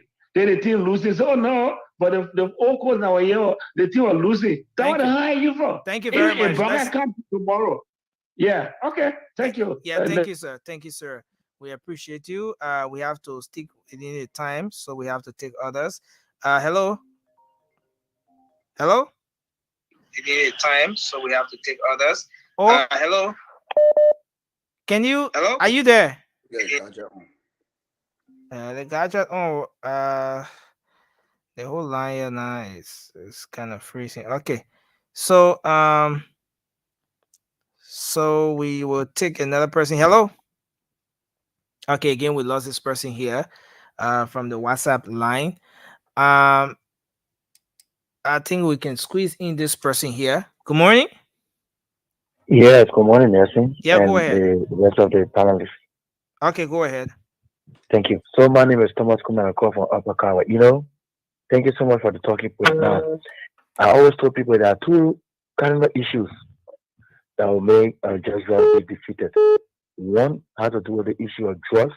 The second has to do with the recordings coming from the party chairman, Boba Molu. So those are the messages that are going across and they are resonating well. Thank you very much. Drugs is very harmful to our youthful generation. Thank you. Let's go there and take this person. Good morning. Hello? Yeah, good morning. You're live. Yeah, this is Ami calling from Texas. Okay. I just wanted to say that I don't know what my brother Siddiqui talking about, people politicizing the drugs, and UP people aren't the only people talking about this drug. Maybe he's the only CPP person who's not really concerned that everybody are. And the judge talking about the president pass the most something a law that no, the president does not pass this. The legislator did that, and when they did that, bill was on his table for 1, 2, 3 months before he could even sign it. He was reluctant to sign it because he know his family member and his hands is in it. So stop coming on here and lecturing us, stop making Judge we have to look like this saint and trying to fight their drug issue where he's not. You always talking about people should stop lying to people. You need to take your own advice because when you come on here, it's all CDC talking point that you bring on this platform. You should be listening to your own advice. Thank you. Thank you very much. Let's take this person here. Hello. Hello, a pleasant good morning, Brother Nelson, and good morning to everyone on the show. Yeah, go ahead quickly. Well, sir. I'm Dana Gisle, and I'm calling from the state of Kinintra. Okay. Go ahead. Well, my concern has been due to the issue of drugs has been addressed by the president. I don't know, but a question to the Unity Partisan. Do you who's ascendancy as president of the Republic of Liberia, where our brothers and sisters refer to as Zokos and Zokis in the Republic of Liberia? Do you who's ascendancy? When the president come out to address the issue and tell you that he was doing in the past 12 years that those, issues should have been addressed, then you have issue with that? Thank you. I don't think that should be an issue. It was during the administration of President Weah that the drugs law was signed just recently. You and I know that. Thank you So very how much. then do Okay, so there's an interruption there, but I think you made your point, and we appreciate that. We'll take the final call from here now, and then we'll go. Hello. Yeah, hello, Nelson. Okay, yeah, go ahead. Good morning, good afternoon. This is BN Daba. Okay, go ahead. Nelson, I just want to say this. And always when John Wheeler speaks, this brings to my mind. So why were you elected? Were you elected to just sit in the office of the president? Because everything you do is shifting blame. And we know government is continuing with it. You come and somebody did not do something. But then instead of you doing it, but then you blaming the person for not doing it and you're not doing it. So what's the essence of you being president?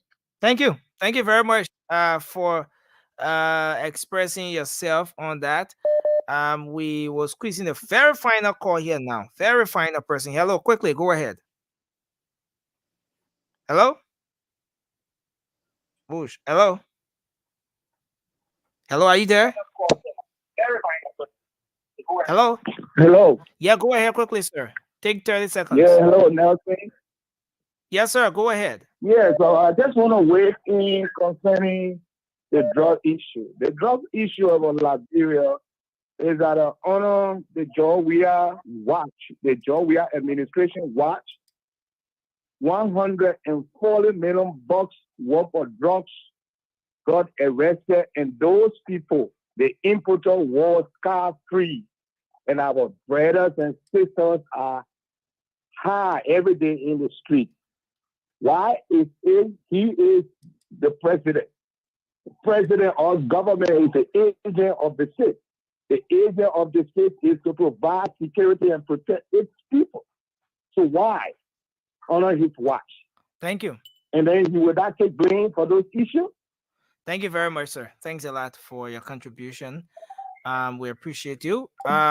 With that, we would like to end up on the call-in segment of the program. Okay, so let me just squeeze this final person in. Go ahead. Good morning. You live. Yeah. How are you, bro? Oh yeah. So I'm live on Spoon, right? Yeah, sure. You're live on the show. Okay, so I just want to commend all the guys up there in studio. But first of all, I will say something to Josh. Josh, the opportunity you have being in a country is one of the things that you should be grateful to God for. Because when you look at the people back home, you will cry, brother. That country, they have gone down to the drainage, it probably separated, it go all the way into the mud. You're not in a separated again, in the mud now. You understand it? So that 6 years we get Jawia, we begging the people there.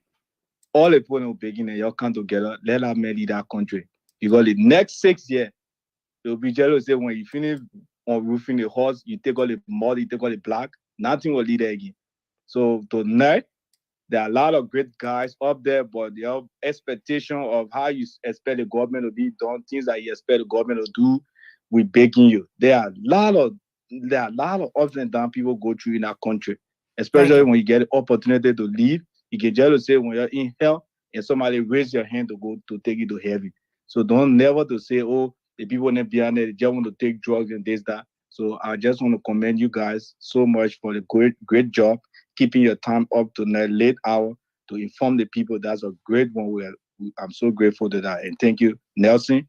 Keep all your good work. I'll call you back, bro. Okay, thanks a whole lot, my brother Joshua Foko there. Okay, so I think we will end up there and come back to you guys to do your closing on this. We really wish we had the time to move to another talking point. Very interesting, but we can't do that now because we've already hit the mark. We started up a bit late, and hopefully tomorrow we'll start earlier, and everybody will have the time to express themselves even more on those national issues in the country. And some of those people who were off, you will have the time to maybe just come on and do your closing. So, but let's start with our brother here. I see Vani Seidu. I hope I got your name right, your last name. So, Thank Vani, you. you are mute. You are muted. Just try to unmute.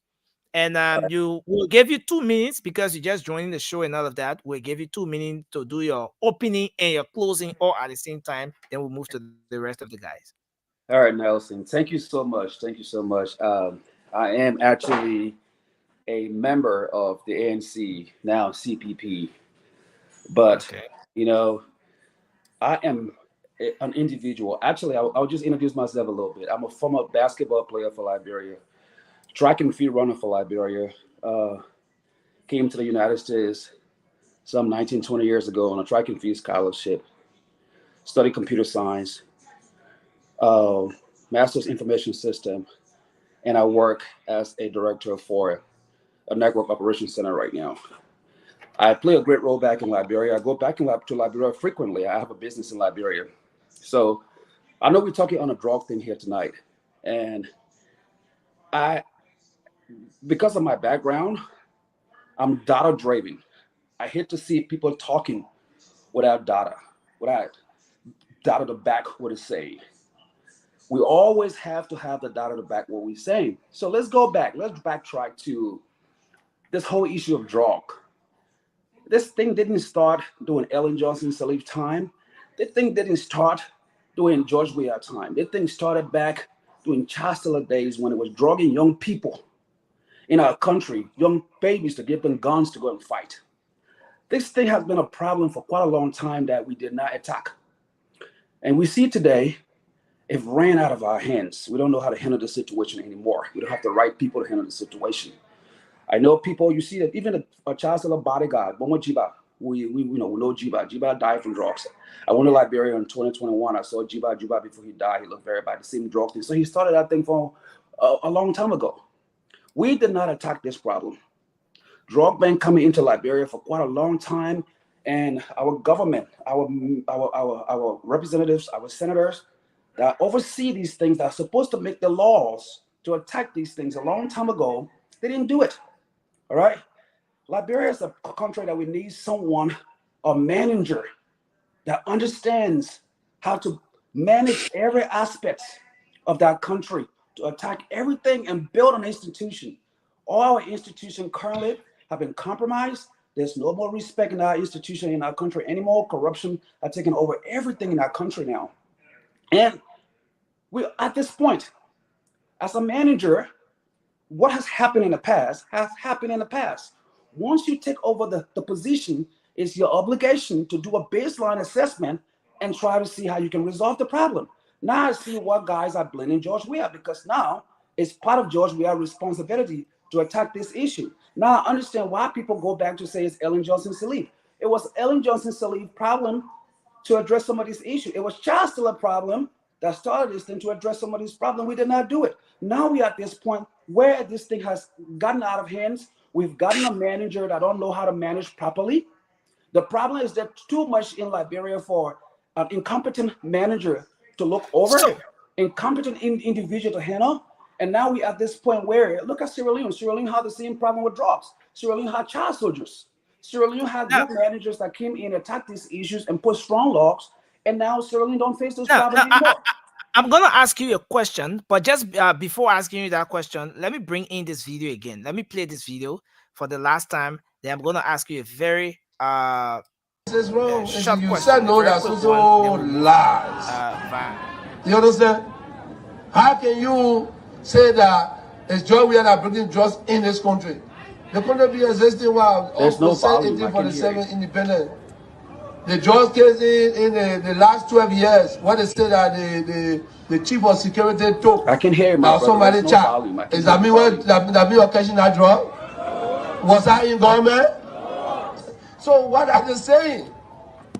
In the regime 12 years, the court the drug were all in the security agent and man that job we have brought it. So I'm not listening to them. They got 12 years, they got nothing to show. You understand? In 6 years, what they are doing 12 years, that what we did more in 6 years. And they unfortunately. Okay. So this is just the point I wanted to take it from. And I don't know what the issue is, why you've not been getting the audio from that video I just played, but this is where I wanted to take it from. The president started off by talking about the issue of drug. It started on a previous administration in a security vehicle. There was drug that was confiscated in it and so forth. Then he goes on to say that for 12 years, they did not address the situation. But for 5 years, the government of President George Weah has done more. They have done a whole lot to address some of these issues. Now, I want to ask you this question. Do you really think that the George Weah administration, that the CDC, their government, has done much to address this issue of drug in Liberia? No. And the reason why I said no is because George Weah had an opportunity to be a superstar. The American people had some intelligence that led to a huge amount of drugs that hit the country. And those guys was arrested. George Weah had an opportunity to put those guys behind bars and prosecute them, showing an example to the Liberian people, hey, I'm sending a signal. This is why I'm sending a signal out to the world. If you come here to think you're just going to come and play in our backyard and bring drugs to destroy our young people here, you will find yourself incarcerated for a long period of time, and you will pay for it. That was his opportunity. He missed out on our opportunity. So George Weah have not done the due diligence to actually attack the problem. No, he has not. So again, this problem is just conclude in 20 seconds. So this problem is a Liberian problem, and you see, we always, I don't know why young people at this point in their lives, it's time for us to recognize leaders. Leadership is a very difficult thing. I deal with that every day. As I told you, I'm a director in my field. I deal with people. I deal with strategy. I deal with process and procedures. I deal with human beings every day. Dealing with human beings is one of the worst things ever. That's what it is. But at the end of the day, I would tell you this. I will conclude by saying, you know, Joseph Waka kids and myself are friends. Tama, Jojo, we play basketball. We friends, best friends. Jojo and myself, CFV, what's up? We best friends. I play for Lone Star. I do this. We all friends. We're close friends. When I say close friends, they see me telling Jojo, asked my man, you're not going to come with us? I said, my man, at this point in my life, I know what's right. I see a leader. Look, Kwame's had gone to Liberia in a short period of time, and he's built an institution. He's built an institution. Other people have been there for a long period of time, and they have not been successful to build this institution. Number two, the old man, we understand, the old man has some disadvantage here against him, which is age. We're playing with this thing. We're playing with this age thing, but it's no joke. That's God's nature. When you reach that point, you just reach that point. Liberia is a country that needs a vibrant person. We have bad rules. We don't have one helicopter to fly anybody around. So we have to think twice, my people. We need. Thank you. Thank you. Oh, okay. You got muted, but I want to say thank you for. We need somebody very vibrant with the skills, the leadership ability, the skills to take us to the next level. And I think this point, unfortunately for everybody else, I think this point, Kwame is. Thank you. You know, it's like even your gadget doesn't want you to mention Kumi's name. But No, it's not the gadget. For some reason, I got multiple okay, but network. I got multiple network going. And I have a firewall. A firewall is okay, actually the one that's in my house that is blocking this thing. So I apologize. okay. So thank you very much. So we're gonna go across the table and okay. So yeah. Let's see if I So could provide some information. you want to provide information? Okay, I think you do everything all in one. Go ahead, Raymond. So I've worked when it comes to narcotic and drug abuse in Liberia because I did social work. And my brother said he was going to provide data. Unfortunately, he didn't provide the data. So I'd like to provide some data. I worked when child soldiers were being disarmed. He mentioned child soldier name.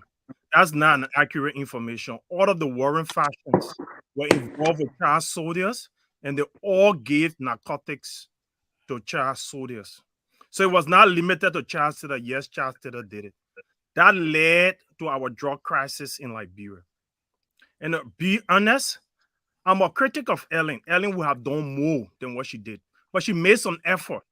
This new drug law that was signed, it came 2 months after the huge consignment of drugs were given a tip-off and was arrested in Liberia. 2 months after the public outcry, that's when everybody got serious, making drug trafficking in Liberia a felony. So it added to the existing laws. And I remember during Ellen time when even Joel, son who's a victim, I wouldn't say, I don't want to buy off him, but I just want to use it to call all of us attention, was arrested. I don't remember during this regime when the DEA ever had a crackdown. I remember during Ellen's regime, there used to be a crackdown that the guys who were already addicted had to go and take dead body bones to get high on it because they couldn't find the substance easily. But what I'm trying to say, the rehabilitation process, the past regime never did it. But this government, the proliferation, the new data that has come out, Liberia is a hub for drug trafficking in West Africa. 20% of our population, about 1 million persons, are hooked up with narcotics, especially young people. I remember when Super Friday came out during Ellen time, she addressed it. She went on the news. They were running after young people on beaches and other places to stop Super Friday. Thank you. Me. So I was just providing the fights. Can I make my closing now? You were making a closing. You know, let's just make the rounds because there's an important video. Okay, so let me make my closing. Can I make my closing? So my young people, just my do that. Liberian people, the old people, our governance affect every one of us. As prosperity, when it's driven by government and based on fairness, benefits all of us. What we see in Liberia right now, prosperity favors the few. George Weah, who never owned a private plane ever before, own once now. Built condominiums that he could have never dream of. The football career could never give him that amount of wealth. Looting, exploitation. But this is a time to right our wrongs, and we need leadership. One who has a record, clean and proven. Joseph Yima Boaka, corruption-free, all his years in government. He worked from the bottom to the top. It's time to elect a government that is going to look after you. The only time in our history when farmers could send their children to mission school, a class like that, and pay their school fees from their cash crops, when Joseph Yima Boaka was LPMC and Minister of Agriculture. He did it before, he can do it again. Go to joeboaka.com and make your donation. And please volunteer, because we're in the lead. We're going to win these elections. Please volunteer to be a pool washer to wash and guard our votes. Thank you. Thank you very much. So then we will move to Jerry to do his closing. Man, I gotta go for a meeting, man. Can I close, please? Okay, so no, I'm running. Let me just do mine quickly. Okay, just do yours. You're gonna say the same thing. You're all Unity Party partisans, so I don't know. Do yours quickly, Jerry. Let's Jerry you see? Thank you. You see, I'm not surprised to see some of the ANC folks, like my brother, who did not say anything but just to filibuster a little bit. I mean, because Cummings built which institution? The ANC that were established by Gooden, who went away from CDC because of this agreement, in bombing, he built no institution, he bought the ANC. And that's why today it manifested, because there's no grassroots, activities. That's why you see everything that the ANC have is in line with CDC most often. And, he did not build any institution. That's why you got one they have party. But on the drug issue, I would like to say WIA is a disappointment. WIA is in a web. He sanctioned everything that happened. The government has been very lackadaisical when it comes to the issue of drugs, because the actors are all perpetrators. I can remember one time during the DeLong campaign, when Sir Joseph said that Papi Flomo was a drug dealer. The recording is around. Papi Flomo was a drug dealer in District 13. He said it. A senator, for imagine we're talking about fighting drugs, then a drug dealer. One lady came as a close. She came publicly, she said, a lawmaker is doing drug business. They invited her to the legislature just to find out that she apologized. That is the kind of George Weah government that we have. You know that the whole House of Representatives are still CDC, but what you might doing everything there. Even when you carry any bill that say we are, they can just do it like stuff. So Weah is sanctioning everything. 2 years in the Senate. Delon, everybody fighting. I listen to somebody making one lazy argument that Senator Delon, was CPP. It's not the one they have CPP. We are talking about CPP with everybody that were on board. And Delon has stood tall among his peers in the Liberian Senate. He brought transformation. And he said you are going to support a candidate who is in line with what he thinks about Liberia, his vision. So his support to Joseph Boakai today clearly manifest. That's why today we are warning Weah Thank you and his team to be very careful, so that what happened in Gabon will not happen in Liberia. Thank you very much. So people, we vote Joseph Boakai, he's number 2 on the ballot paper. Thanks a lot. Thanks a lot. And that's not 3 minutes man went for. Yeah, so that I may finish, and we're gonna end on this Gabon thing. I'm trying to get this video coming through. I have it via Messenger here, but sorry, via Facebook. I'm trying to get it coming through. What does it really say about Liberia? Considering that we're in the same sub-region and all those different issues popping up. But just do your closing, guys. Just do your closing. I think we'll go to Josh. Yeah, Josh, go. There's one thing I want to say.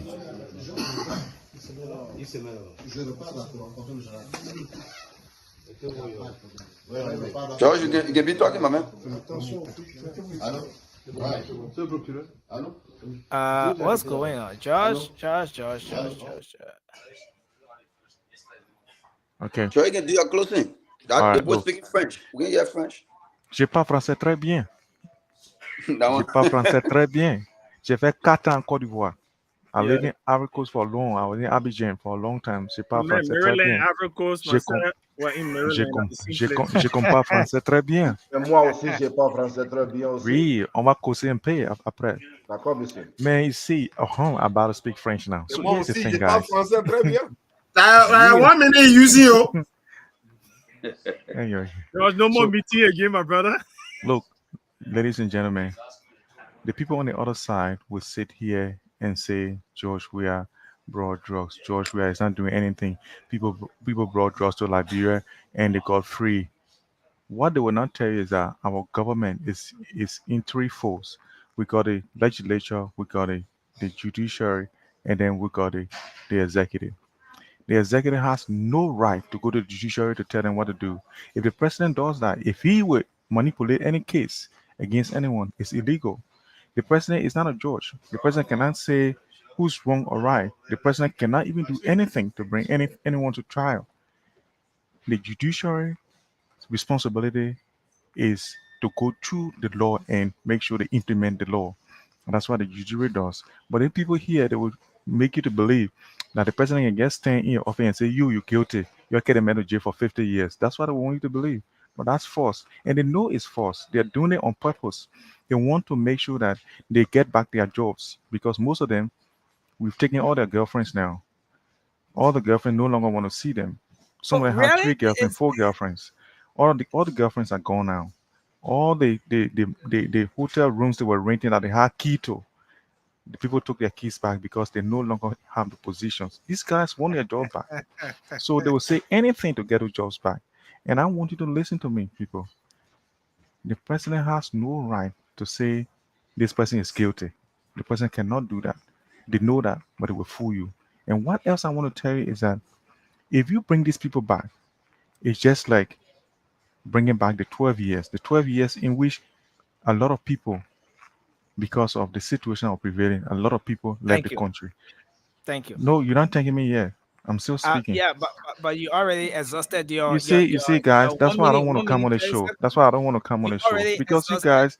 you guys give people short time. This guy Okay, talked for all the time he wanted to. so now you have all the keys. You have the keys that the guys used to have, and you. All I to don't do have go it. after girls, buy homes, and buy private jet. Nothing for the You know, Liberian. Maybe Josh, expose himself. Josh, I No, don't know no, where you no, came from with that tonight, but no. Guess what? Guess what? Because look, one of the things that people will not want you to believe that the people will not. Let me tell you, I'm a human, and I will tell you how we do things. For the fact that if somebody used to beg me for money, and when the person get a job, the person don't beg me for money anymore. There is some sort of resentment towards that situation. I still want that person to beg me because when the person beg me, I feel superior. Nowadays, you find out the boys, like people like Jefferson Koji, who they say were living in one room because he got a job, he's being paid. He cannot live in that same one room. You will not do it. No one else in the world will do it. Your life has to improve.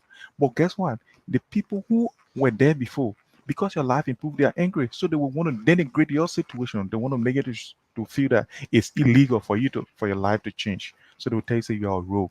They'll tell you say you're stealing from government, even though you are working honestly and making money to change your life. They will say that. So that's what people are. But don't mind them. Vote 18.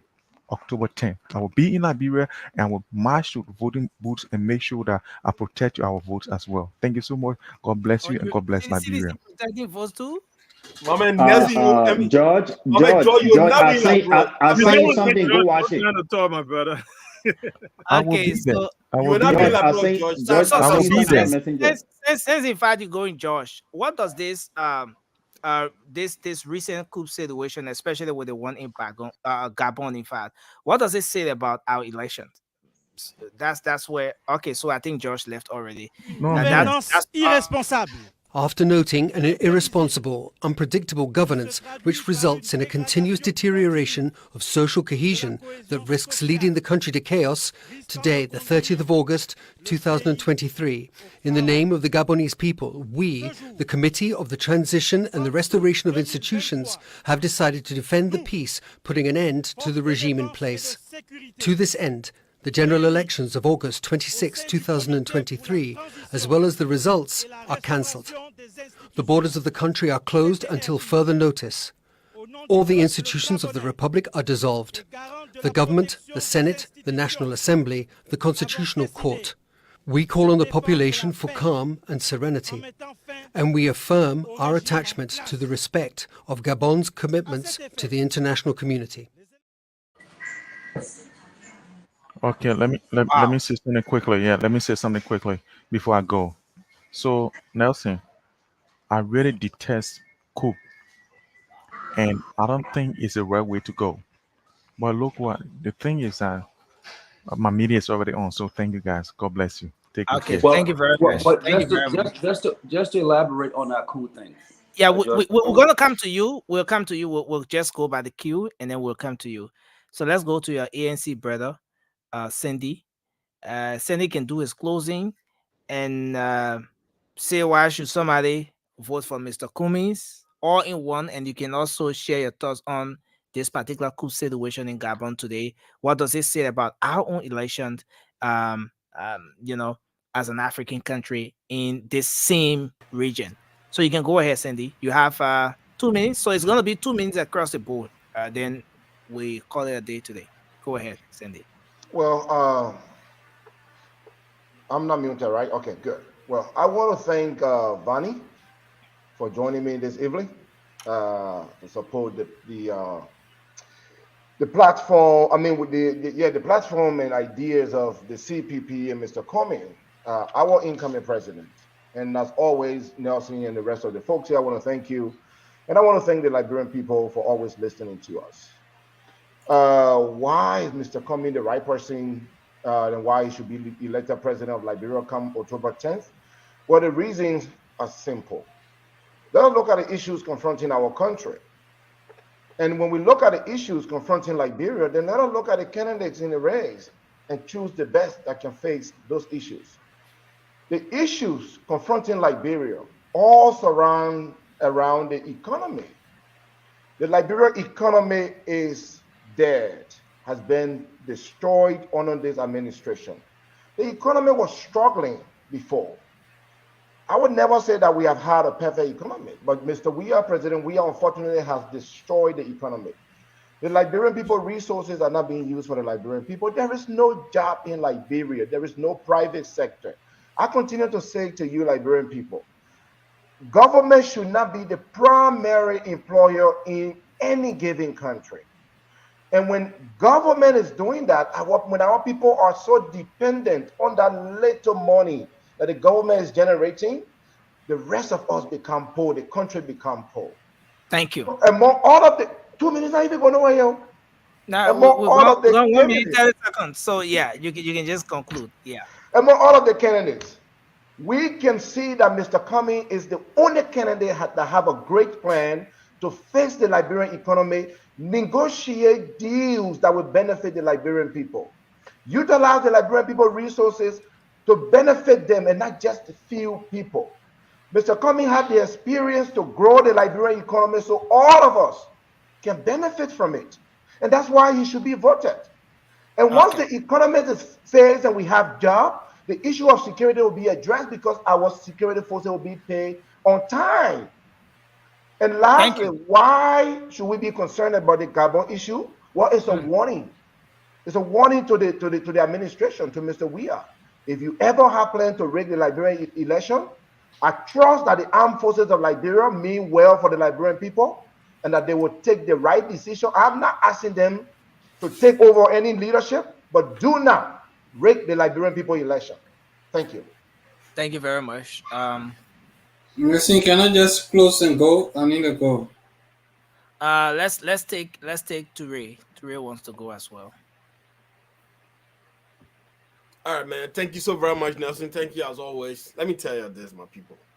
We understand. You see, my thing is, I'm not going to sit there and critique any opposition political leader because I feel like any one of them can be a better option to President George Manawia.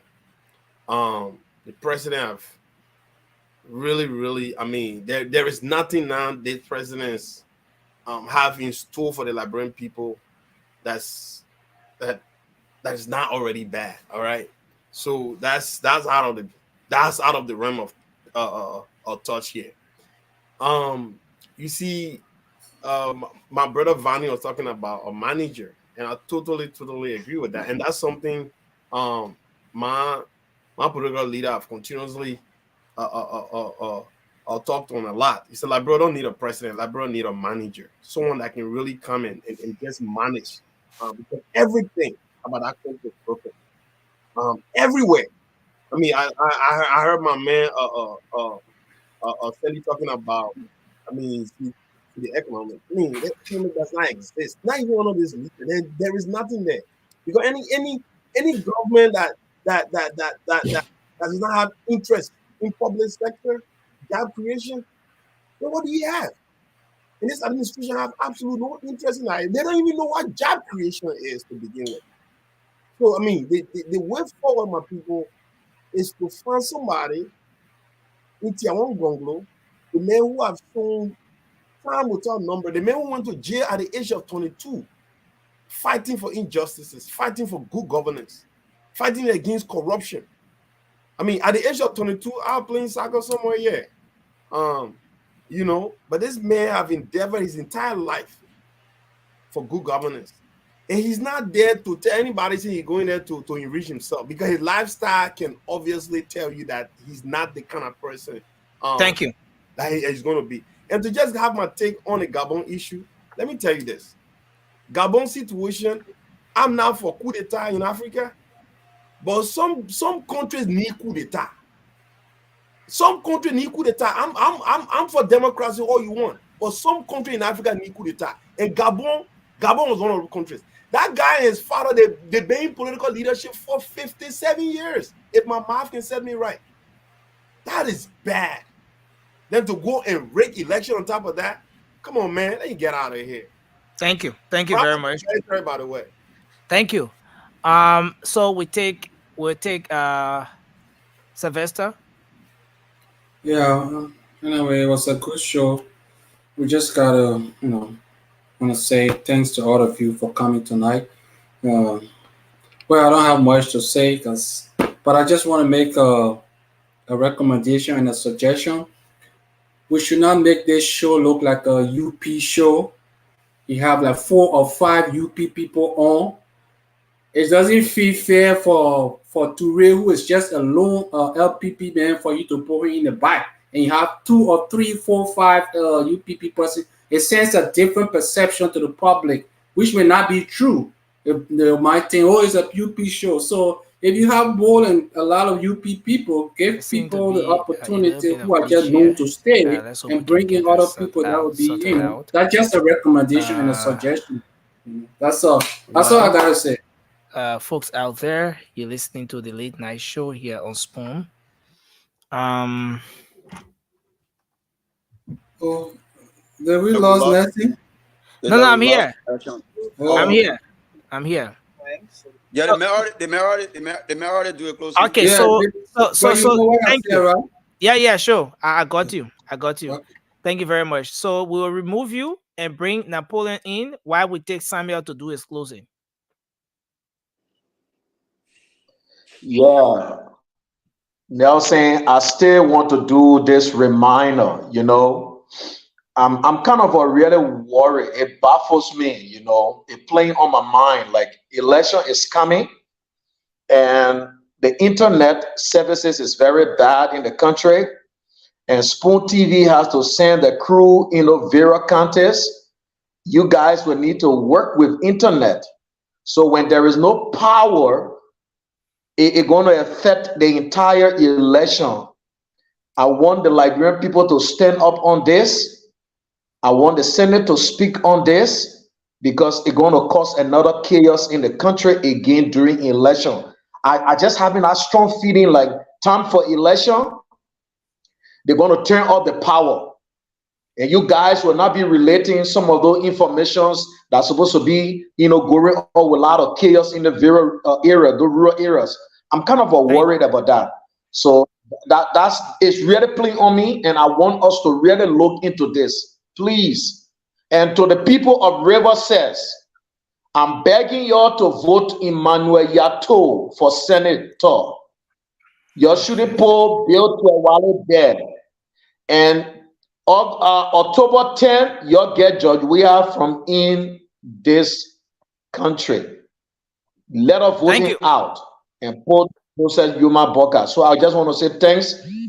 Thanks so much for having me on the show. Thanks a lot. Rudolph? After Rudolph, we'll take our brother Vani, and then after Vani, we take Sharif. After Sharif, then it's Mobile, and then we'll go. Yeah, so with the issues of the coup d'etat in Gabon, I mean, I will be clear here. I am not a fan of military coup, but such action becomes necessary when a government, a corrupt one at that, chooses to live at the expense of the people and to distribute poverty and injustice. And when the time comes for the people to go and change that system, they go and rig election. If that is the case, I'm all for it, because the military is for the people. Their job is to protect the people. So anything that involves protecting the people, I'm all for it. Thank you. To close, Nelson. I mean, I have 2 minutes to close. So, my fellow Liberian people, it's clear everywhere that Mr. Weah has failed. And in order to trust someone, you have to study their past. And when you look through the various candidates, there is just one man who has been tried, tested, and proven to be clean and to be a man of integrity, and that man is JNB.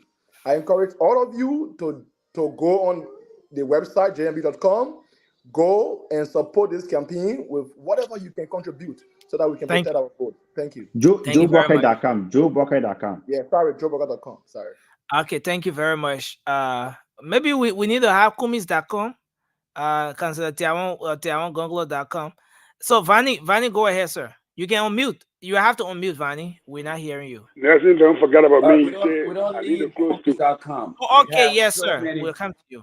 We have so many different means to generate money. We don't need Comics.com. It's already been established before we. So you get money already. Kumis people, you get money already. We're global. We started a whole global initiative. We started that. Okay. Now, I got 3 points to make. My first point would be on the governing thing. All right. It's by time let me make this statement first. I'm totally against military coup in Africa, but I'm also against civilian oppressor.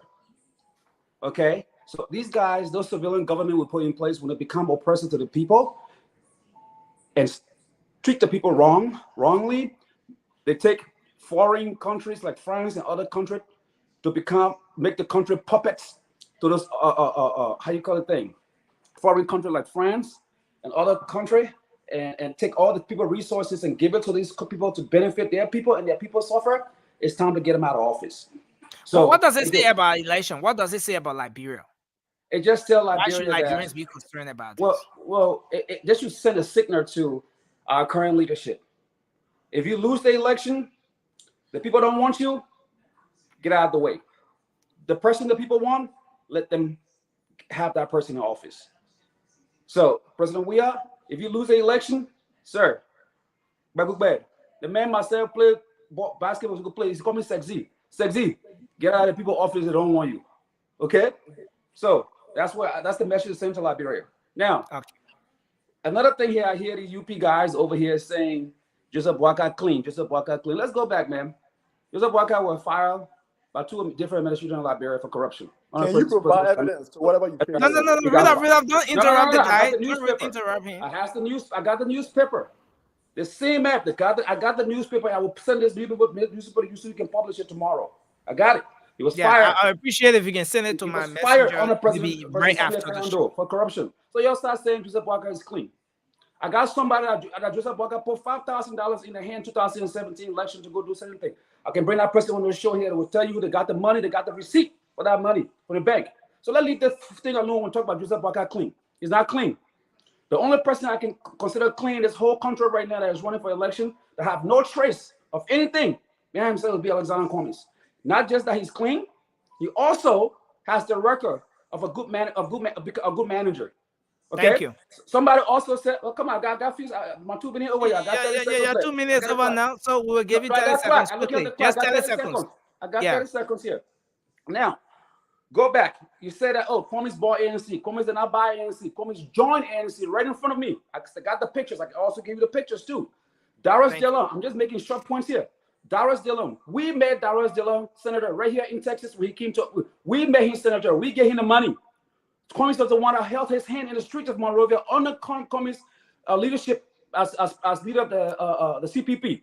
Thank you, sir. Became senator. So y'all get these fights. Thank you, sir. Thank you, sir. Thank you, Vani. Thanks a whole lot. The other brother said, no data. I'm giving you fights. I can provide all the data. Okay, so Vani, what I would expect is for you to send me that newspaper, send it to me on WhatsApp or Messenger. I will send you the newspaper. Send it to me. I will send you the newspaper. Yeah, and let's take off from there. But I appreciate you. Thanks a whole lot.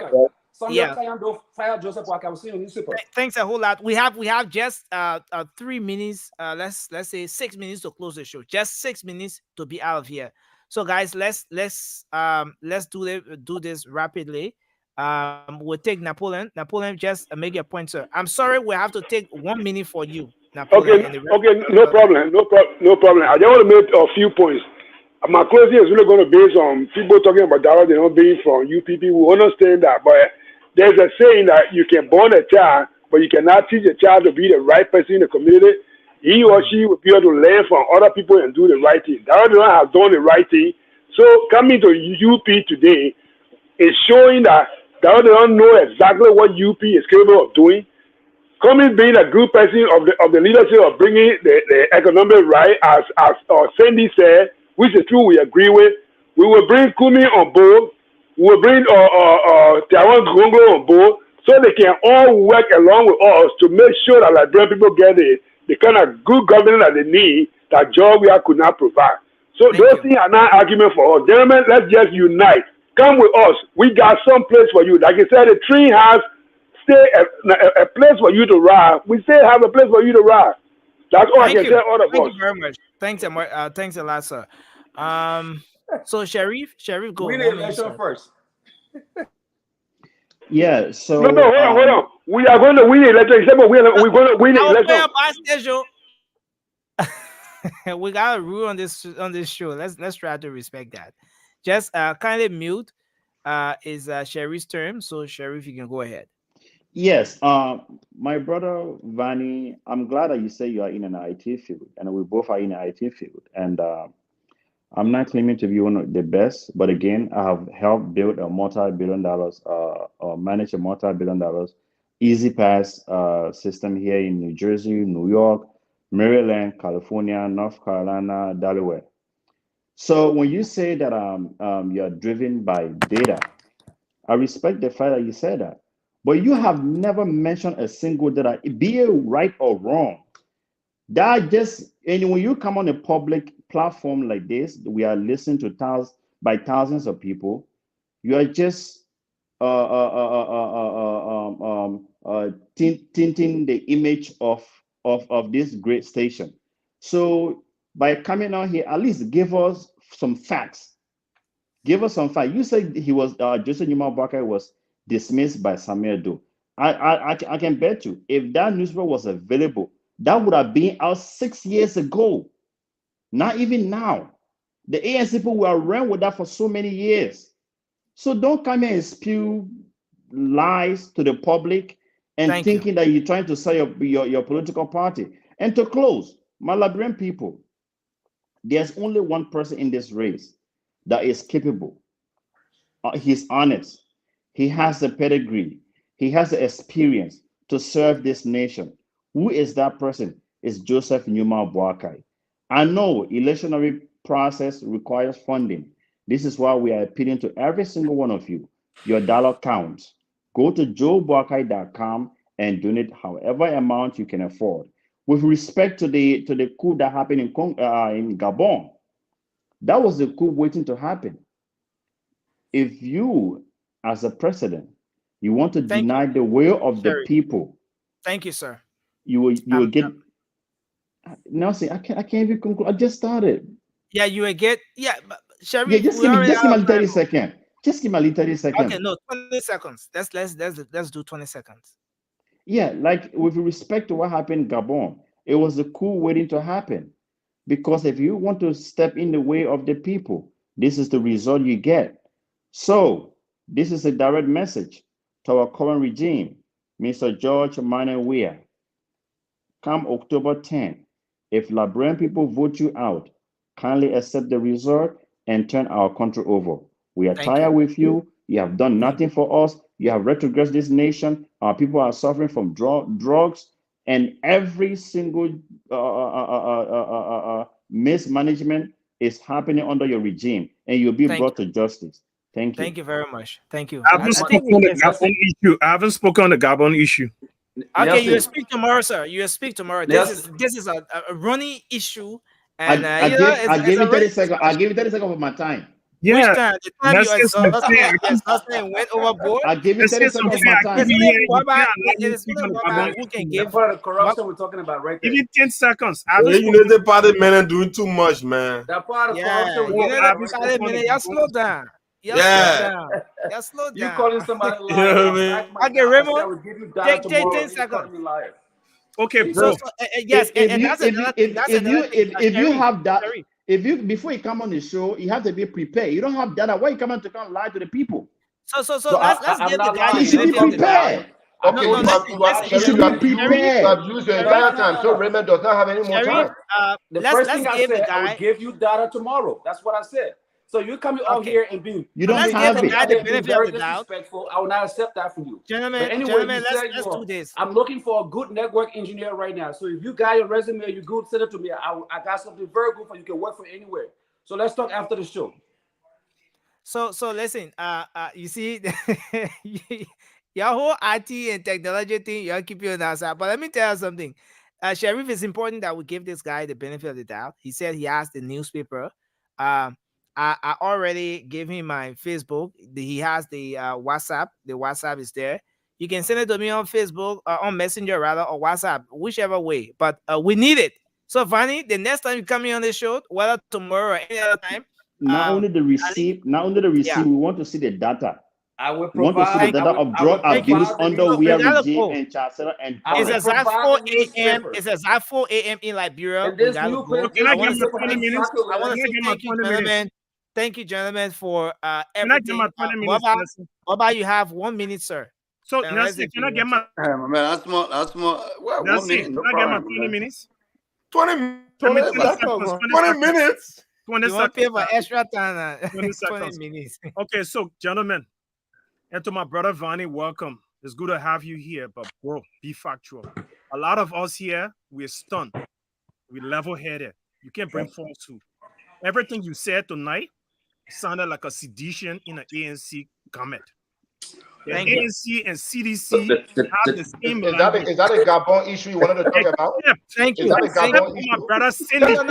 Is that a the corruption we're talking about? That's been we done. Except for my brother 20 Cindy. seconds was Cindy for have Gabon. been Let's here not all come back along to and having Gentlemen, we have to go. We have to go. A lot of you 20 guys seconds We have to was to go. address the issue of Gabon. Remember, you wanted to talk about Gabon. Now you're attacking 20 CPP. seconds. That's the You want corruption to talk we're about talking Gabon, about. bro?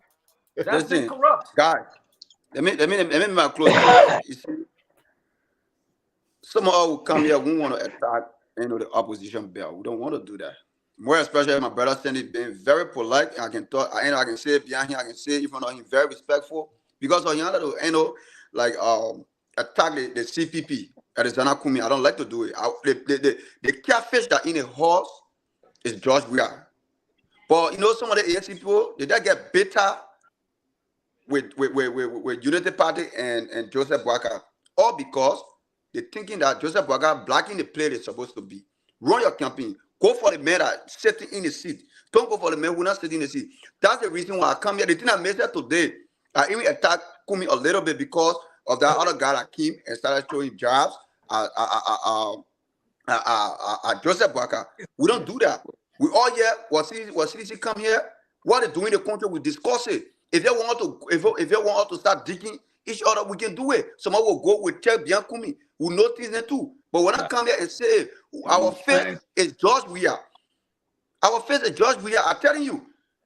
We're not here to come attack Cummings. But every day you come here to come attack JMB, then someone will wear the garment to attack Kumi too. That's it.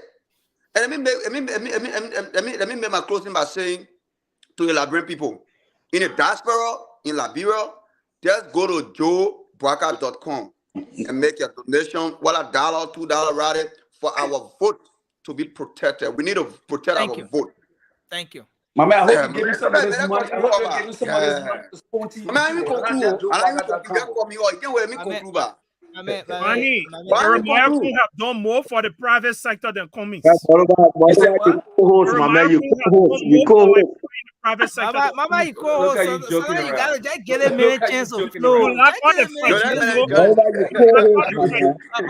me say this, guys. Let's have our brother to just lend his thought. Hello, guys. Please, let's give our brother a chance to make his. All right, guys. Let me listen to the next. Hello, I just made a comment. All of you guys, y'all write it up already. Business. Hello, guys. Because of your false. Hello, you getting me? Okay, it's not false. It's true. And you're here to hear the. Okay, good morning. Good morning, Nelson. Good morning, my fellow Liberians. I just want to get a little input. Based upon the coup in that took place in Gabon. The parent today in Africa. Who talking? Let us go to Cameroon. 40 years in office. One person. Let us just go to Central African Republic. Yeah, I mean, how many years we talk about in office? We go to or how you call it? We just go to Togo. Okay. The parents 50 years. The father 15 years. I mean, father 35 years. The son over 15 years. That we call it 50 years. One parent. Just imagine just one family. So I mean, I'm not a fan of coup that's taking place in Africa today. But if it comes to, for example, rigging the election. That draws the coup. Okay. Changing constitution also draws the coup, gentlemen. So I just wish that today let Africa, let the African Union talk about those the leaders that are long time in office. We have to do something about them. Thank you. Not to stay in the office for 50 years or 60 years. Thank you. Thank you very much. So I mean, we have to bring a change to that, gentlemen. Thank you. That's an input, yeah. Thank you. Thank you for very today. much. Let me just do 10 seconds. 10 seconds on our information to make it. 10 seconds. Cameroon, what the president did, he took all his bodyguard out and made his immediate family as a bodyguard to him because of the coup issue. So all the African countries who have the president who been there for more than, let's say, 50 years, 20 years, 25 years, what they did, they take all the military men out of their way and they put their family member in their way. It can't stop. The Nigerian president spoke to the Yeah, thank you, gentlemen. We want to say It's thanks a model lot time. to everyone. We want to say thanks a lot to everyone. Thanks a lot to you guys. Thank you, Vani. Vani is the first time today, but you're firing, and we want to see you here most times. Make up time. That's not firing. That's not firing. If fire will no fire. You know, That's not firing. Any of us can do that. Any of us can do that. And I got Josh in the comment section thanking me for taking Sylvester away. I want to say thanks to everyone. It's been a great show. Let's do this again. Vani, don't come in next time. Bring without data. Bring facts. But Siliki, Let me bring that. all jokes aside, I'm looking for a good. Siliki, all jokes aside. All jokes aside. You'll be not did that tomorrow. We need Okay, so gentlemen, we gotta go. Everybody talking at the same time. No, we gotta go. Vani is a clone of Josh. So I said, Siliki, all jokes aside, Siliki, I'm looking for a good Liberian network engineer. So who's Siliki? I mean, everything. He's friends with George Weah. He's friends with. We gotta go. Thank you, guys. But you muted, but I think I'm not. Bring the newspaper and he gave her the data. I'll bring the newspaper tomorrow. And the receipts tomorrow. The receipt was doctor tonight. I come in source right now. Thank you, guys. We appreciate you, man. Thanks for having me. All the UP men jump in. No, that one is. I mean, it should have fucked you. You don't see, Vani, you don't see nothing of the tomorrow. If you don't I gotta take it from here. I gotta take it from here one by one. Y'all won't go out there from here one by one. Good night. Money, don't worry about that news. That news was doctor, bro. The funny God at CDC sent him.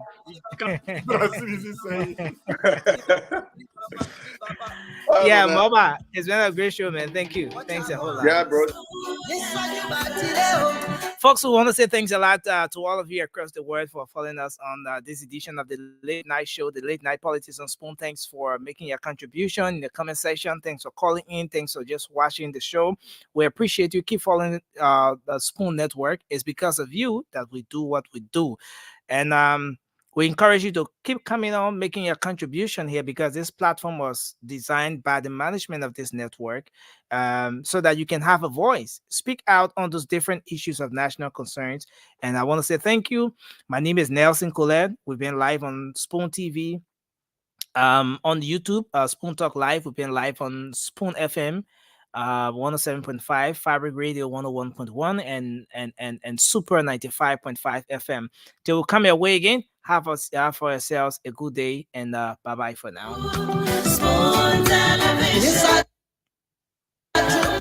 Decision just put your spoon. You want to know what happening in the ministry to spoon.